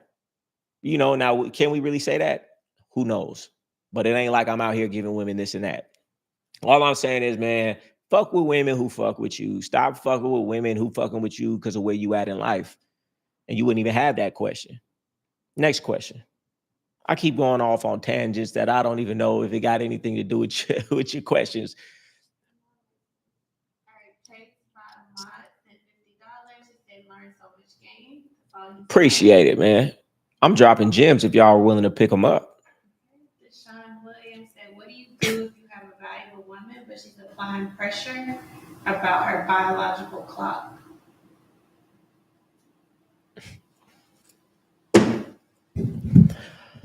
Well, you should already know my answer. You're not going to pressure me into doing anything I don't want to do. And obviously she's not that valuable if you didn't say, oh, well, yeah, she's so valuable, I'm gonna give it to her. It's like this. Is she valuable or is she the most valuable thing you can get? And I've seen this story play out many times. When a woman starts pressuring you about her biological clock, that's a red flag because it's not necessarily that she wants to have a baby with you, it's that she wants to have a baby. And you don't really know what she's going to do when she has that baby. You give a woman a baby, you're giving her leverage. It's a red flag, my guy. I would let her know, listen, it's not in the cards for me right now. Now, if you want to go freeze your eggs and, do something like that for when it is in the cards for me, then I would appreciate it. But hey, if this is that big of an issue to you that you feel like you need to have this baby now and I can't give it to you, I will be 100% not selfish and allow you to walk away to a man who will give you what you want. Simple as that. I'm not I'm not changing I'm not changing the trajectory of my life for no broad, especially a baby. A baby will change your entire life. A child will change the rest of your life forever. I'm not putting that in a bitch hands, and I'm not gonna let her pressure me into that shit. Bitch, I said no. Now, if you want to fuck with me, you could fuck with me. You don't want to fuck with me, you want to go fuck with somebody who gonna give you a baby. Well, then I guess that's what you're gonna have to do. Because what we're not gonna do is make me do something I don't want to do. It's really that simple, man. And I've seen your story pan out a million times, man. It never ends well. Any woman who has a biological clock is not doing it because she wants to do it. She's doing it because she has a limited amount of time. And anybody who makes rush decisions, most of the time, it's the wrong decision with the wrong person, and you're only being used for what you can give the broad. So it is what it is. I mean, she either gonna understand or she ain't. Mr. Rudy Third said, I got to get on the weekly calls. I know you got some stuff I can take and run up a bag with game wise. That burning a clean flame stuck with me. What do you find more effective, audiobook or paperback? And he said $20. Appreciate it. Yeah, burning the clean for flame. You need three things: clarity, willpower, and energy to be successful. You've never met a successful individual who didn't have clarity, willpower, and energy. And you need to do things to keep the bars on all of those things up as high as possible. Getting the right amount of sleep, getting the right nutrition, eating the right foods. And really, it's what not to do. Smoking weed. It makes willpower, energy, and clarity worse. Alcohol, energy, willpower, and clarity worse. Eating too much, too many carbs, too many of the wrong things, too many preservatives, energy, willpower, clarity, worse. It's going to be very hard to be successful if you don't have clarity, if you don't have willpower to do what needs to be done, and you don't have the energy to do it. And most of you are lacking all of those things. So you really want to make sure that you're optimizing your life, your health, your food, everything to have energy, willpower, and clarity. That's why I meditate, clarity. That's why I do my war map to get clear on what I want, vision board, whatever you want to call it, affirmations, things of that nature. That's why I eat clean. That's why I hit my macros, which make sure that I don't go over the allotted amount of carbs, which make people have brain fog, get them sluggish, weakens your willpower and your clarity, which makes you procrastinate. So what was his question? He said, do you find the audiobook or paperback more effective? Both. You need both. And I read that when you read, it does something different in your brain than when you listen to audiobooks. So I would do both. Reading helps me stay focused. I like the habit of reading almost like a meditation practice. One, when I read on paper, I love to be able to underline things. Then the book becomes a notebook. All I got to do is open up any page and I got all the best notes already underlined. Plus, when I read on paper, it helps me stay focused and not, wander off my mind. But then again, audiobooks, man, when you're in the gym, I tell my son this all the time. If you're cleaning your room, if you're doing some activity where you don't need to be like paying attention, put an audiobook on in the background. I tell people this all the time. You'll never beat me. You want to know why? For 365 days, when you go to the gym, you're listening to music. For 365 days, when I go to the gym, I'm listening to an audiobook or a program. So that's 365 hours a year of personal development that I'm getting. In the next year, that's 2 years of that. 3 years of that. I don't know how many days that is. So in 3 years, that's about 1,000 days of me doing that, right? 1,000 hours of personal development that I have on top of you. After the fourth, fifth year, you will never catch up. I have so many different ideas and things that I can draw from. That's why I've always been effective in everything that I've done, because I'm able to draw from so many different places. The ideas that I have, I don't even know where they come from sometimes, because I listen to so many different things. I've been learning and listening to audiobooks for so long. Hey, man, when I used to have my bros, man, we'll go from LA to Arizona to Las Vegas to here to there. Guess what I'm listening to the whole time in the car? Back then, I used to download audiobooks for free on like torrents. You had to think my computer would get viruses and shit because they wasn't all legit. And that's what I would do. So yeah, audiobooks are good because you can listen to them anywhere. You can't always just pick up a book and do something. Man, you should just keep one earbud in your ear 24/7 and just have something playing. Have some personal, just think in a year's time, how much information, how much better you'll be as an individual if you're just constantly listening to things that are helping grow and water your mind. So yeah, do both.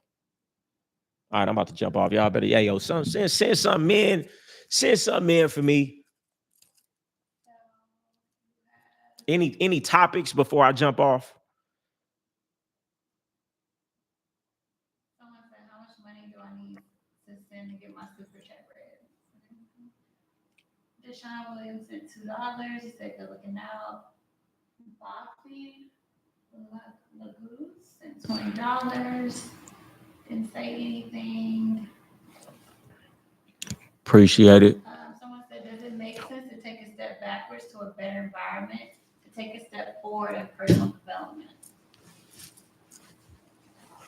I mean, you gotta expound on that. See, that's why I like when people get on actual calls with me, because I can shoot off an answer, but I don't actually know your situation or the details to know. But I mean, in life, I say it like this all the time, man. It's not necessarily that you're taking a step backwards. You're just taking a step backwards from the wrong path, you know? So you may be further down that path, but ultimately that's the wrong path. So seemingly you're taking a step backwards in the micro, looking up close. But if you zoom out to your life's plan, that was a dead end anyway. So it just, to everybody looking right here, it looks like a step back, but it's really a step in the right direction, because that direction was going to end you in a dead end anyway. I say that shit all the time, like for myself, man. If you looked at what I was doing, man, I was Rolls racing, condos, Jaguar, Benz, Range Rover, condo here, guard gated community house, you know. And then I had to take a step, what they would say, back. But was it back? If you ask me, it was forward. Just didn't look like it to nobody else, you know, because if I kept going in that direction, down that path, it would have been a dead end, almost guaranteed. Even if I didn't go to prison, it still wouldn't have been a lifestyle I wanted to live. I would have just got further and deeper in a lifestyle that would make it harder and harder for me to turn around, because I'm getting more and more money. I'm spending more and more time in this. So it would have just been harder and harder for me to stop, because I would have had more money. I would have had more time that I was doing that instead of something else. That's why a lot of people don't stop what they're doing, because you didn't spend so much time doing a certain thing, you're good at it.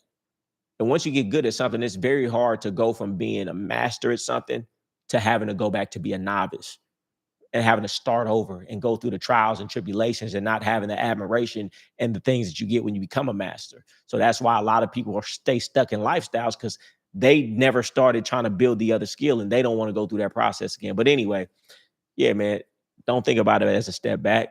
Think about it as a one step in the right direction, because right now you're going down the wrong direction. Next question.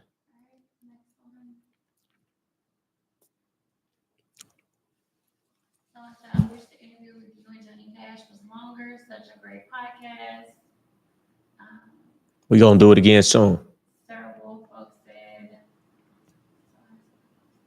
he said, this is why I said the coldest people are now, because it's annoying for you to be online right now. That was my point. You weren't forced to be on the internet, but you choose to.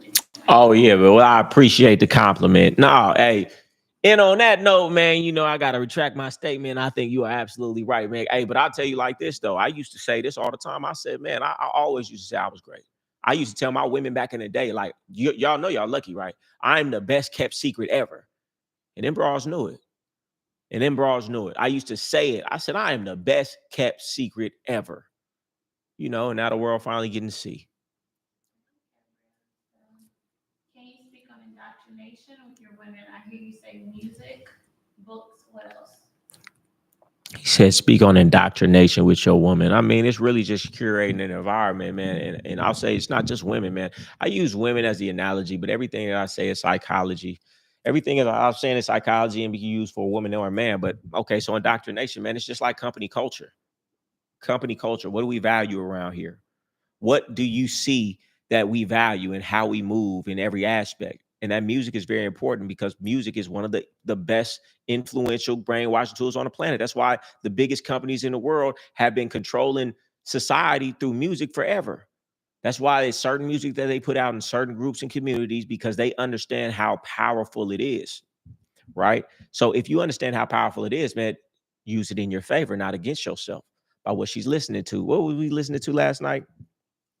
I ain't gonna put it on here because then they gonna probably not give me paid. It was Aaliyah. Let me look up the lyrics real quick. I'm gonna get to your question though. Uh, it was a song. I can't think of the name of it. By Aaliyah.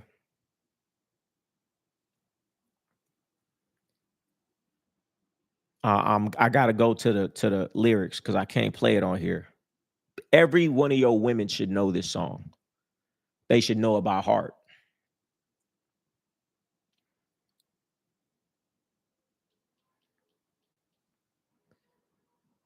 It's on the Next Friday soundtrack. Let me see. How do I get to the lyrics of this song? Everybody's woman. And let me know if y'all want that brainwashing playlist. I got some cold ones in there.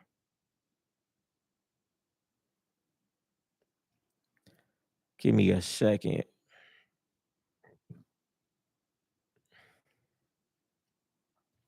Lyrics. Oh yeah, that was on the Jet Li movie. Romeo Must Die. That was a good movie.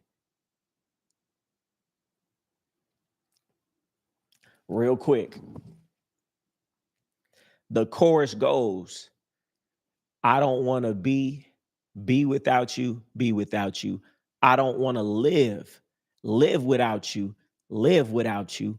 I don't want to go without you, go without you. I don't want to be alone. And she just keeps talking about the whole song about how she don't want to be without this man, how she don't even want to live without this man. Listen, that's how every woman that fucks with me feels. And if they don't feel like that, it's hard for me to fuck with them. And you need to be putting songs on like this that your woman could get into, because I guarantee you put those songs on, she's going to start to feel that way about you. You're kind of influencing her to feel like that. And that's why you don't want her listening to shit that's not conducive to how you want her to think.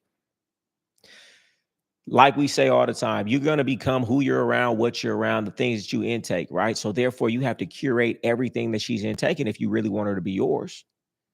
I mean, and it shouldn't be hard to do. It shouldn't be hard to do because you should already curate your environment for the same thing. I already curate my environment for my own mind. I already brainwash myself. We're getting brainwashed 24/7, man. These big companies spend billions and billions of dollars. They know how we tick. They know how the human mind works better than the average individual. And they are always using tricks to manipulate us and brainwash us. So the same way that I brainwash myself on purpose, I do the same thing to the woman. And music is one of the easiest ways to do it because a woman will get emotionally involved. What did I say earlier, man? Anything that your imagery mixed with emotion creates worlds. That's why I was able to do things that other men could never do because I understood the power of a woman because she's very emotional. What do you have to do with those emotions? You just have to guide those emotions. If I can get a woman emotionally involved in an idea that I have, do you know how powerful that is? Even Napoleon Hill, mastermind. I mean, shit, they say it in the Bible. When two people come together in my name, right? But even Napoleon Hill, he said, man, when you have a mastermind, when two minds get together on the same page, it doesn't just do 1 + 1. It's about 2 times infinity, the power of manifestation and the power of the energy that goes on. And who does Napoleon Hill say needs to be your number one mastermind partner? Your wife or your significant other. And you niggas is missing that because your woman is most of the time your biggest adversary. And that's why you can't do nothing. And that's why I was able to create miracles, because I understand why I tell you niggas don't know how to have a broad. I say that shit all. You niggas don't even know what to do with the bitch, man. You don't understand these things. The woman is emotional. Emotions move worlds, creates worlds in so many different fashions. We are a radio frequency receiver. We receive frequencies and we give frequency. We're broadcasting 24/7. We just can't see it. And emotion broadcasts the strongest. What emotions? It doesn't matter. Whichever ones are strong. Women have strong emotions. So if you can harness a woman's emotions to be on the same page as you, to visualize and want the same things as you will create miracles. And I've done it. You niggas don't know how to have a bitch, man. That's why it's so important to have the broad on the same time as you, to really like you for real. Otherwise, she's sending out counterintuitive frequencies all the while that you trying to do something. That's why that shit don't work. That's why the shit you working so hard for don't work, because that bitch right next to you is sending out counterintuitive frequencies about what you trying to do because she don't like you. But anyway, I'm gonna get off the subject. So I say, hey man, y'all don't know how to have a bitch. You ain't never knew how to have one because you was never taught this information. A woman, it could be very valuable to your life because she can give that emotion that's necessary to move worlds. Come on now. Come on now. Or break worlds. A woman will break your world down. That's why when she texting you on the phone, that's why when she mad at you, that's why when you just thinking about her being mad at why you was so late somewhere, you can't think of nothing else but that, because a woman's emotions is so strong. She's sending that frequency out to the universe. You can't not feel it. She's bombarding you with it. That's why when you walk into a house and a woman got an attitude and you be like, what's the problem? And she say, I ain't got no attitude. Well, I'm not even doing nothing, but you can feel it because that shit is real. And why it's so important to have it on your page, on your time, with the right positive energy. Then it's better to just not have no broad than a rotten broad, because it will bring your life down. 70% of you would be further in life if it wasn't for that broad in your house. But we're going to get off that subject. It's too deep for y'all anyway. Appreciate you, Goldie. Before hearing you, everyone around me said something was wrong with me for having such high standards for women. Hey, man, I don't have high standards for women, man. I have high standards for myself, and anybody around me got to be held to them same standards. I'm not holding a woman to a high standard. If that's high to you, then I wonder where your standards for yourself is, man. I hold a woman to a standard of me. Hey, man, I do it. You're grown. Hey, equality, right? You're a woman. I'm a man. I may be stronger than you physically, but our minds are the same, right? So therefore, you're a grown adult. So then you see certain standards around here that you should abide by. You don't gotta abide by them. You just can't be here if you do. But I wouldn't say my standards are higher than the average guys, but I don't measure my standards for anybody by anybody else's. I measure them by mine. So what I'm requiring of her, I'm just asking of the same of myself. What do you do about a woman's friends that don't like you and always bad mouthing about you to your girl? If a woman has friends that don't like you and she stays being friends with those people, then your woman don't like you. There's no way that she could not be influenced by those things. And all it takes is a weak moment, which there will be. It's like this, right? You're an alcoholic. Would you put alcohol in your cabinet? No, you wouldn't. Why? Because no matter how disciplined you are, one of these days you're going to cave to it. So when a woman has friends that don't like you, all it has to be is a day where she's being a little weak and y'all got into an argument, or y'all going through a little downtime in your life.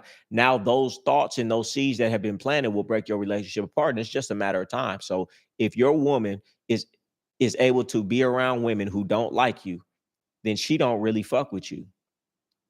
Period. It's really that simple. It's like, okay, if I go around somebody, first of all, I know people right now that don't associate with other people that I deal with. They would never talk about that person in front of me. I wouldn't allow it. They bring it up, but we're not gonna talk about my homie. Y'all got a problem, but ain't no beef like that. So it ain't like that. But y'all have an issue because of whatever you got, that's cool. But you're not finna talk about him in front of me, and he's not gonna talk about you in front of me either. It's not gonna happen. So if your woman is even allowing it, it's because she has poor character and wasn't raised properly, which a lot of women and people just weren't. There's no way that I'm gonna get in front of one of my friends and allow him to talk about somebody that I'm hanging out with. Why? Because I have character. What type of person would I be if I let somebody talk about somebody that I'm already that? Hey man, you can have a problem with him all you want, but in my presence, respect me and don't. I'm not gonna allow you to keep talking about my homie. It's not gonna happen. And if your woman don't feel like that, man, how think of the mind of an individual. Same way I'm saying, I'm not gonna allow you to talk about him. If I could allow you to talk about him, it's because I don't really like him either, and I feel like what you're saying is true. Otherwise, how could I stand for you to sit right here while you're talking about this individual? So, what does that make your woman look like? If she could stand somebody talking down about you, she should damn near come home with you with scratches on her face, like, yeah, me and so and so got into it because she wouldn't stop talking about you. If it ain't like that, come on, man. These women have poor character. Your woman ain't shit, man. That's it. She ain't shit. If your woman could sit up there and allow somebody to talk about you, come on, man. Would you let somebody talk about your mama? No, because you love your mama, right? Would you let somebody talk about your brother? No, because that's your brother, right? Would you let somebody talk about your girl? Probably not. Why? Because you have character. So if your woman is letting somebody, one of her friends, constantly talk about you, your woman ain't shit. Tell her I said it. Play this part back to her. Rewind it so she can see it. Rich, that two minds coming together is like creating a third mind called a supermind or mastermind. He said he what? I read in Think and Grow Rich that two minds coming together is like creating a Mastermind. Yep. You read and Think and Grow Rich. Yep. Two minds coming together creates a supermind, a mastermind. I do believe that. I mean, they say that shit in the Bible. When two people come together in my name, miracles happen. Man, I know this is true. I know this is true. When two people, it's like you start to create a second mind, man. Every time I have a woman, right, we start to get, together and we finally start getting on the same page. And then it's like, oh, okay, I'll start to text her and then she texts me, or I'm about to call her and she calling me. I'll be like, okay, we on the same mind now. Now greatness can happen, but you got to direct it in the right way. Any two people emotionally invested in something coming together, you create an invisible third mind, a bigger mind together. I mean, yeah, man. Think and Grow Rich. It ain't my words. I didn't say it. And if y'all didn't know, Rick Ross came out with an album called The Mastermind, right? And in that album, one of the first tracks is Napoleon Hill talking about the mastermind, an audio of Napoleon Hill talking about mastermind. Ain't that some shit? So is that could you ever imagine yourself doing this service that you're giving to the world, and how does it make you feel? No, I never. It wasn't even a thought. It wasn't even a thought. At times, it doesn't even feel real because what I was doing was so far from this, and I didn't even have this in my mind, even in the slightest. So that's how I feel sometimes. I feel like, this is destiny, man. I'm walking the path of God. God is guiding me because I'm doing things that I never even wanted to do, never even thought about doing, never even had the inclination to want to do. And it just, and it just happened so naturally. So, I feel like because I'm doing God's work, God put me here for a reason, man. I don't hear nobody talking like me out here. And I'm out here changing lives. I'm getting dudes stop smoking. I'm getting dudes to start reading books. I'm getting dudes who ain't never thought about reading to start reading. So I'm doing some goods, you know what I'm saying? So, All right, someone said, how important is it to delay gratification on your come up? I mean, sounds good. It sounds good. Like when you say delayed gratification, like what do you mean? Like I get what you're saying, like because everybody said, but let me play devil's advocate here. A lot of times, what you want has to be delayed because you ain't working hard enough. You can come up very fast. You can come up in life very fast. Most people just aren't putting the work in necessary to see the results in the fashion that they need to. And that's why most people quit because you're not taking the right amount of action. So you're discouraged at the slow results that you're getting. I wouldn't even say, oh, you need delayed gratification, even though you do. I would say most people need to work more, work harder, work faster, or work in the right ways. Massive action, 10x. If you're making 10 cold calls a day, make 1,000. If you, whatever you're doing, if you upped what you were doing times 100, you would get the results a lot faster than you think. But yeah, of course, delayed gratification. Of course, you got to put the seed in the ground. You got to water it. You got to cultivate it. You got to wait for it to grow. Yes, that is true. But for the average individual that I see, your results should still be faster than that. You should at least see a sprout pop up to get you motivated and encouraged to keep going. Most people just need to do more, myself included. Freedom Lance said $5. They said, what does this statement mean to you? The game is to be sold, not told. The game is to be sold, not told is like a universal law. You can't get something for nothing. And if I try to give you something for nothing, I'm violating the rules of the universe, right? The game is to be sold, not told doesn't necessarily mean you have to pay for it. I mean, it doesn't necessarily mean you have to get money for it. It means that you have to pay for game one way or another. Either you're going to pay with money or you're going to pay with time, blood, sweat, and tears. So how do you want to do it? And it's almost a violation of the game to give game for free, because game given for free, it's not appreciated. Not only is it not appreciated, it's not fully listened to. And to go outside with half game is worse than having no game, because at least with no game, you know you have no game. If you have a little bit of game and think you have the game right, that's how you get your head knocked off. So in the game is to be sold, not told. And then you get a lot of people perpetrating, getting into things they shouldn't get into because they got a little bit. It only gets you more hurt than it does worse for you than if you had none. Because at least if you had none, you'd have that awareness. But if you get a little and think you really got something, you're in a lot of trouble. So what do you think about the whole sauce situation? That ain't really my lane to be speaking on stuff like that. You know, I know exactly what everybody else knows, man. Shout out Sauce Walker, RIP to the man who got killed, you know. All right, so ever since you got financial freedom, what can you do to keep your mind busy? Was that a super chat? That wasn't a really good question. Ever since I got financial freedom, what do you do to keep your mind busy? I don't understand it. Go to the next one.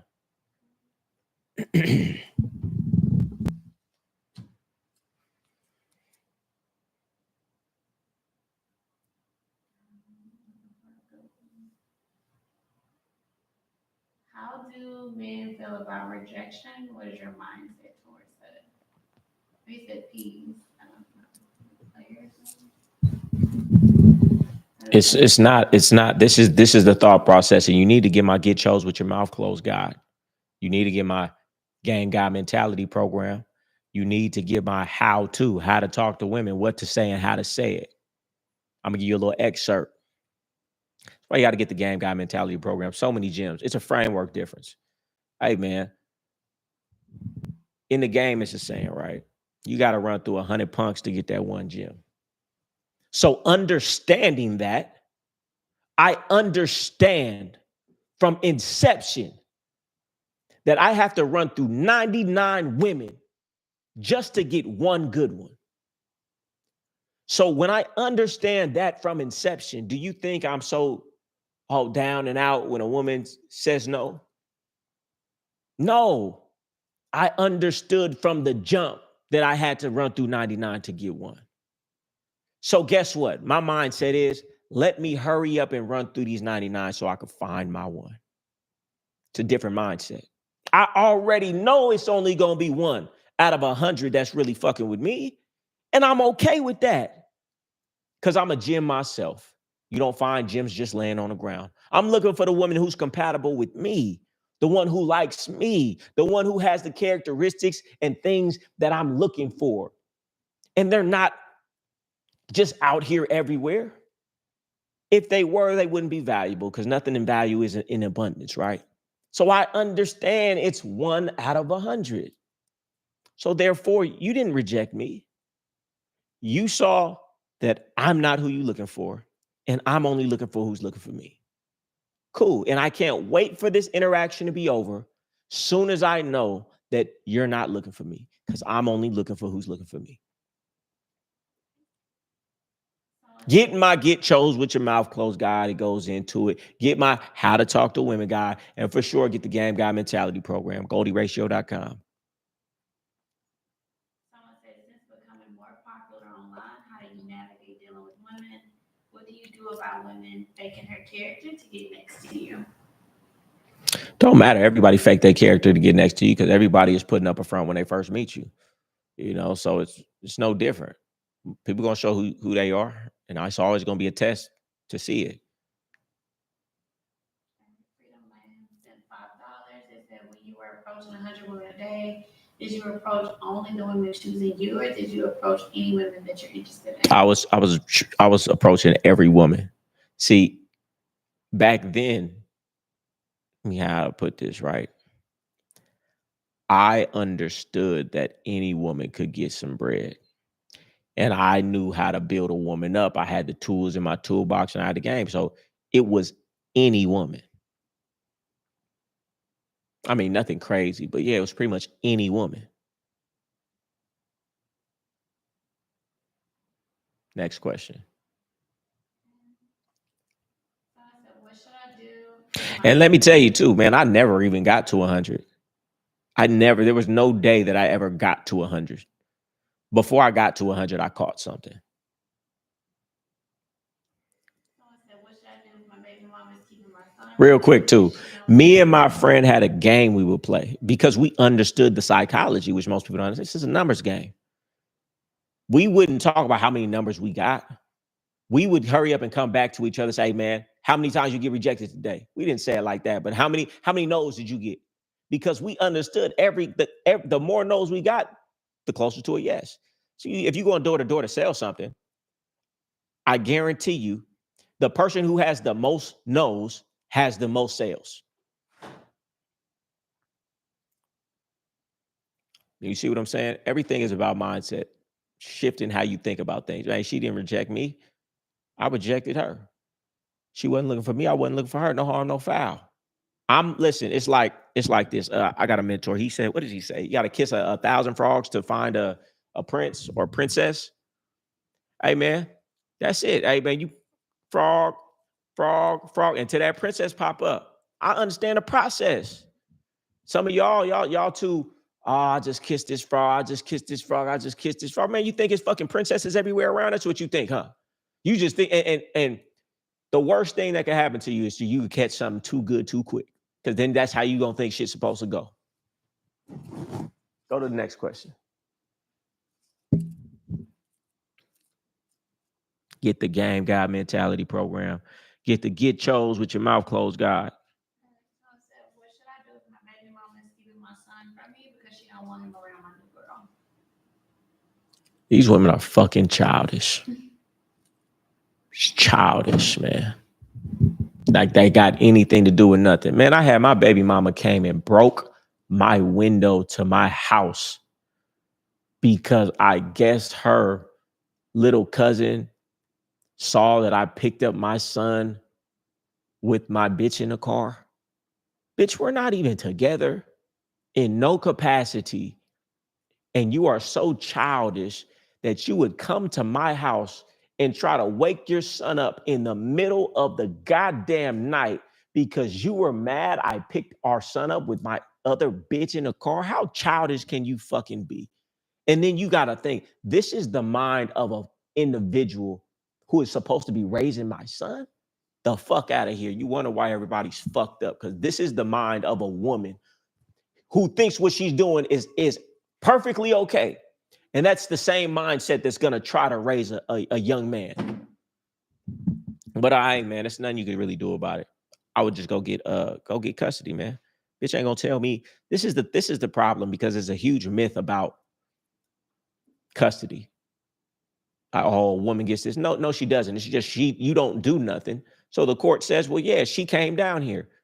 Go to the court, put yourself on child support, tell them that you want 50-50 custody. It's that simple. Then guess what? Hey, man, you don't want me to come get my son? I guess we're going to have to call these people. We're going to have to call these people, and they're going to come get my son. They're going to have to facilitate the drop-off between us. Don't put your power in a woman's hands. I ain't giving a bitch no power. And as soon as she try to get some, I'm gonna do whatever I can to make sure we even out that power, because a woman ain't gonna yield that power fairly. So go down to the courthouse, put yourself on child support. It'll be a lot cheaper when you do it, man. I just had somebody do that the other day. He got like $50 a week, right? Because he got 50% custody, right? Go down to that courthouse. And really going down to the courthouse is really a show of power. It's really a show of you not just finna, every time you try to enforce your power over me, you're gonna make me take a step to give you less power. And each time you push, I'm gonna make another step. You know, I used to tell my baby mama that all the time. Like, you're just making it worse on yourself. You could have just been cool. You could have just been cool. You could have just let me see my son whenever. It could have been cool. But each time you try to put your foot down about some shit, you force my hand. Now I'm gonna show you that you don't got as much power as you think. And look where we are now.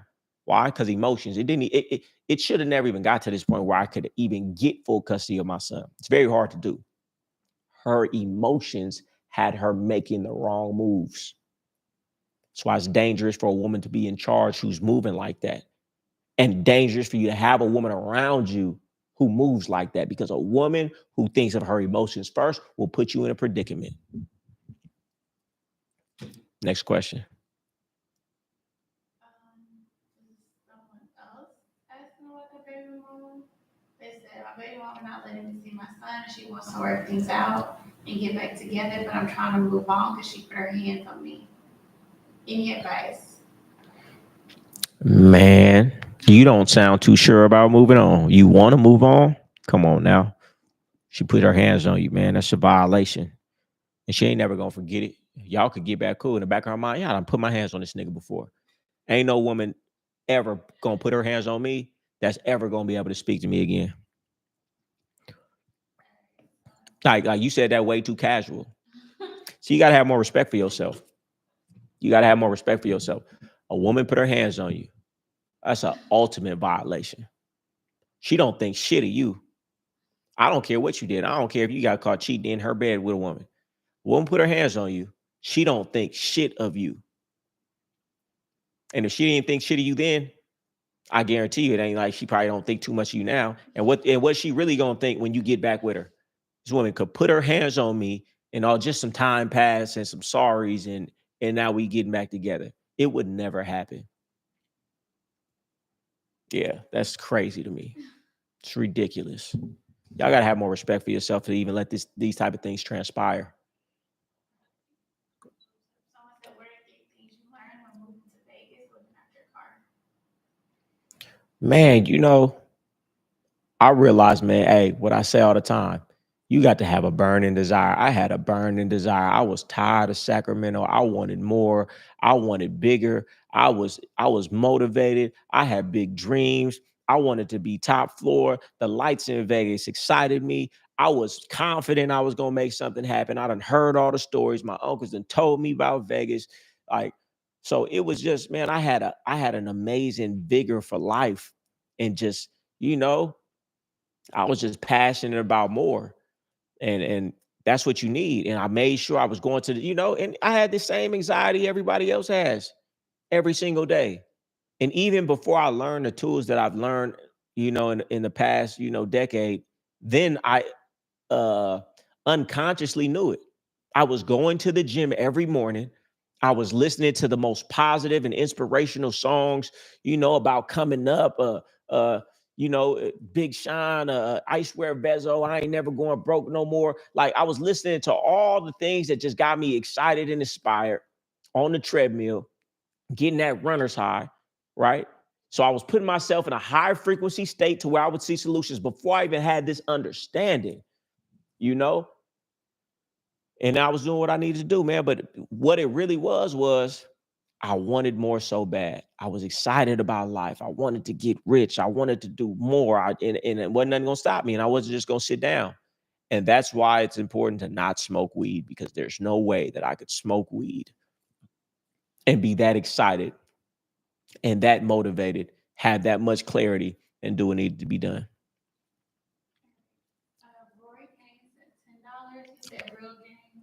These baby mamas are ruining themselves trying to ruin you. Hey man, it is what it is, man. It is what it is, man. They only it's because of the power. That's why you don't give a woman no leverage. Someone said, should I quit my business? I mean, should quit my job if my business covers my living expenses but nothing more, or keep working my job until I pay off my mentorships and keep working towards increasing business income? I would ask you first because a lot of times people want more time, but they're not doing anything with the time that they have. I would ask you before you would make a move on that. What are you doing from the time you get off work to the time you go to sleep?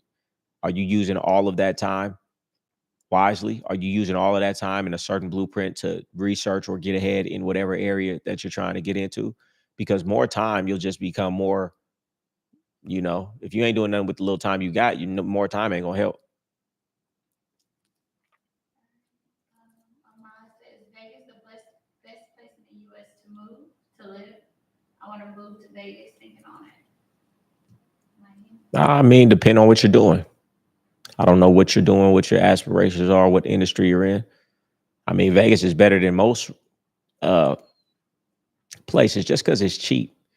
Vegas is cheap. I think Miami is the best place to be. But in Vegas, a lot of events come there, a lot of people come there, a lot of conventions come there. And it's I ain't gonna say very cheap. It's not as cheap as it was, but it's still a lot cheaper than Miami or New York or San Francisco or LA. So it's a good option, but I would shoot higher.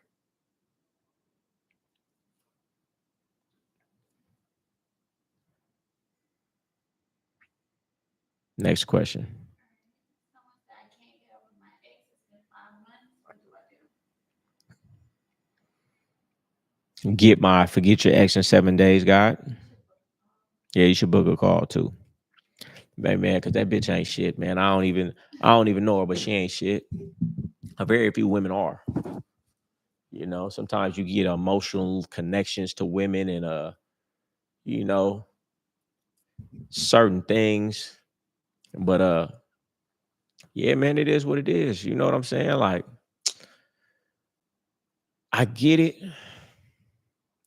But the bitch ain't that special, man. Work on yourself. See, you got to fall in love with yourself and fall in love with the process of building yourself. Once you start getting into a process of working on yourself, getting your body right, getting your mind right, investing in yourself in different ways and see yourself leveling up, man, everything else becomes less important because you start to fall in love with yourself in the process of that. Only reason you're so worried about her is because you must not have nothing going on. So that broad to you is like your safety blanket. That broad to you is emotional, what is it? Consolement, emotional support is what that broad gave you. And that's be the problem. And that's why dudes be in relationship with women they shouldn't be in it with, because you can't be emotionally sufficient by yourself. And that's what you need.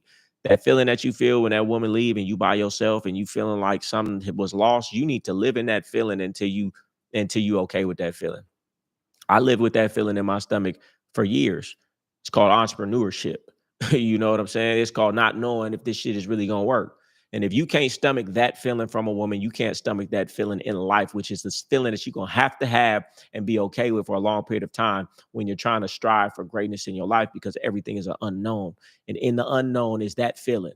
And guess what? In the unknown, you search for things to console you and comfort you like a woman, even if it ain't the best woman for you. So the best thing you can do in your life is to feel that feeling and just sit in it until you feel it so long that it goes away and it becomes a new normal. Then guess what? No woman could come into your life and leave and make you feel like that, which will make you more strong in the relationship because you're not going to be going for stuff that you shouldn't go for, and you'll have a certain level of respect. And when you have that certain level of respect where because you don't care about her leaving because you are emotionally full, you won't tolerate certain things. And because you won't tolerate certain things, she won't do certain things. It's a certain level of respect you'll carry yourself with and a certain level of respect she'll have for you. Most of you dudes don't have respect from your woman because you get so emotionally attached and don't want her to leave. She feels that. And then you start devaluing yourself and doing things now respectably that she don't respect because you didn't check it and she saw you didn't check it. So slowly you lose respect in her eyes. Why? Because you don't want to be alone. Hey, man, get to a place where you can feel good being alone. I don't need nobody. And because I don't need nobody, I always got somebody. Why? Because inside of me overfloweth. Nobody want to be with somebody needy. Nobody want to be with somebody who's letting things slide and going good. No, no, no, no, no. You only have power in a relationship when you're ready to walk away at any time. That's all I can say, man. Work on yourself. That feeling that you feeling that you can't get over her, man, that it ain't really her. It's really the lack of the lack of something you have inside yourself, man. It ain't got nothing to do with her. She is just the figurehead of this lack of yourself that you have. for whatever reason. I mean, the next question. You're not telling me no feedback, what they liking, what they saying, nothing. All right. How many people are on? 250, they're not sending any more money. Oh, y'all don't want to send no more money. Okay. All right. Shit. Say less. I want y'all to go GoldieRatio.com. Get chose with your mouth closed guide. Book a call. Game Guy Mentality Program. And if you're really serious about changing your life, you want to get some guidance, you want to get the blueprints, you want to get one-on-one with me, you want to get some accountability, you want to get everything right, 90-day inner circle, get at me. You get into a price still going up. You know, I'm changing lives though. The people in my group changing lives. I didn't know how valuable this was, you know, but, or, you know, keep doing what you're doing, how you doing it, you know. Ain't no questions? Someone else said, do I shoot my shot or wait for choosing signs? Do whatever you feel like doing. I mean, sometimes you ain't gonna get a sign until you know, make yourself known. You know what I'm saying? It don't really make no difference. Don't overthink it. See, you overthinking it, you making it broad too important, and that's gonna come across because you're making her too important. Who gives a fuck? Say hello. Notice how she says hello back. You know, get in her vicinity, see if she's looking at you. You know, don't make her that important. She's not. She's not that important. And then when you make that shit too big, you're never gonna really catch a woman. And let me tell you what's gonna happen. When you make that shit that big, you're gonna catch the wrong woman. You wanna know why? Because you made that shit so big, whether you should just wait for choosing signals or say hello, that it took you so much out of you to do it. If she do say no, it's gonna be a long time for you to try that next one. And you damn sure ain't gonna get to 100. So what's gonna happen is you're gonna catch a woman who was kind of showing choosing signals, who's kind of liking you. And because you don't want to go through the process of talking to 100 women, you just gonna take a woman who's just kind of feeling you and kind of okay and kind of on the right type of time and kind of what you like. Because you then made that shit so big, it's gonna be way too hard to do the numbers that you need to really catch something. I'm not looking for her. I'm looking for who's looking for me. I'm looking for the woman whose eyes light up when she see me. I'm looking for the woman who's excited when she sees me. I'm looking for the woman that you're talking about right now. Oh, should I shoot my shot away for choosing signals? I'm looking for the woman who's thinking that in her head about me. Hey, man, when that woman walked into the club, you know what she said? She said, damn, that man is fine over there. She said that about somebody in there. I'm looking for the woman who thought that about me. Ain't got to be every woman in the club. It ain't gotta be a woman in this club who thought that. And I guess I didn't meet a bitch tonight. And I'm perfectly fine with that. Because if it ain't like that, I don't want it. Because I know if it's not like that, problems will arise later down the line. And most dudes' problems arise because they didn't start like that. All right, I'm going.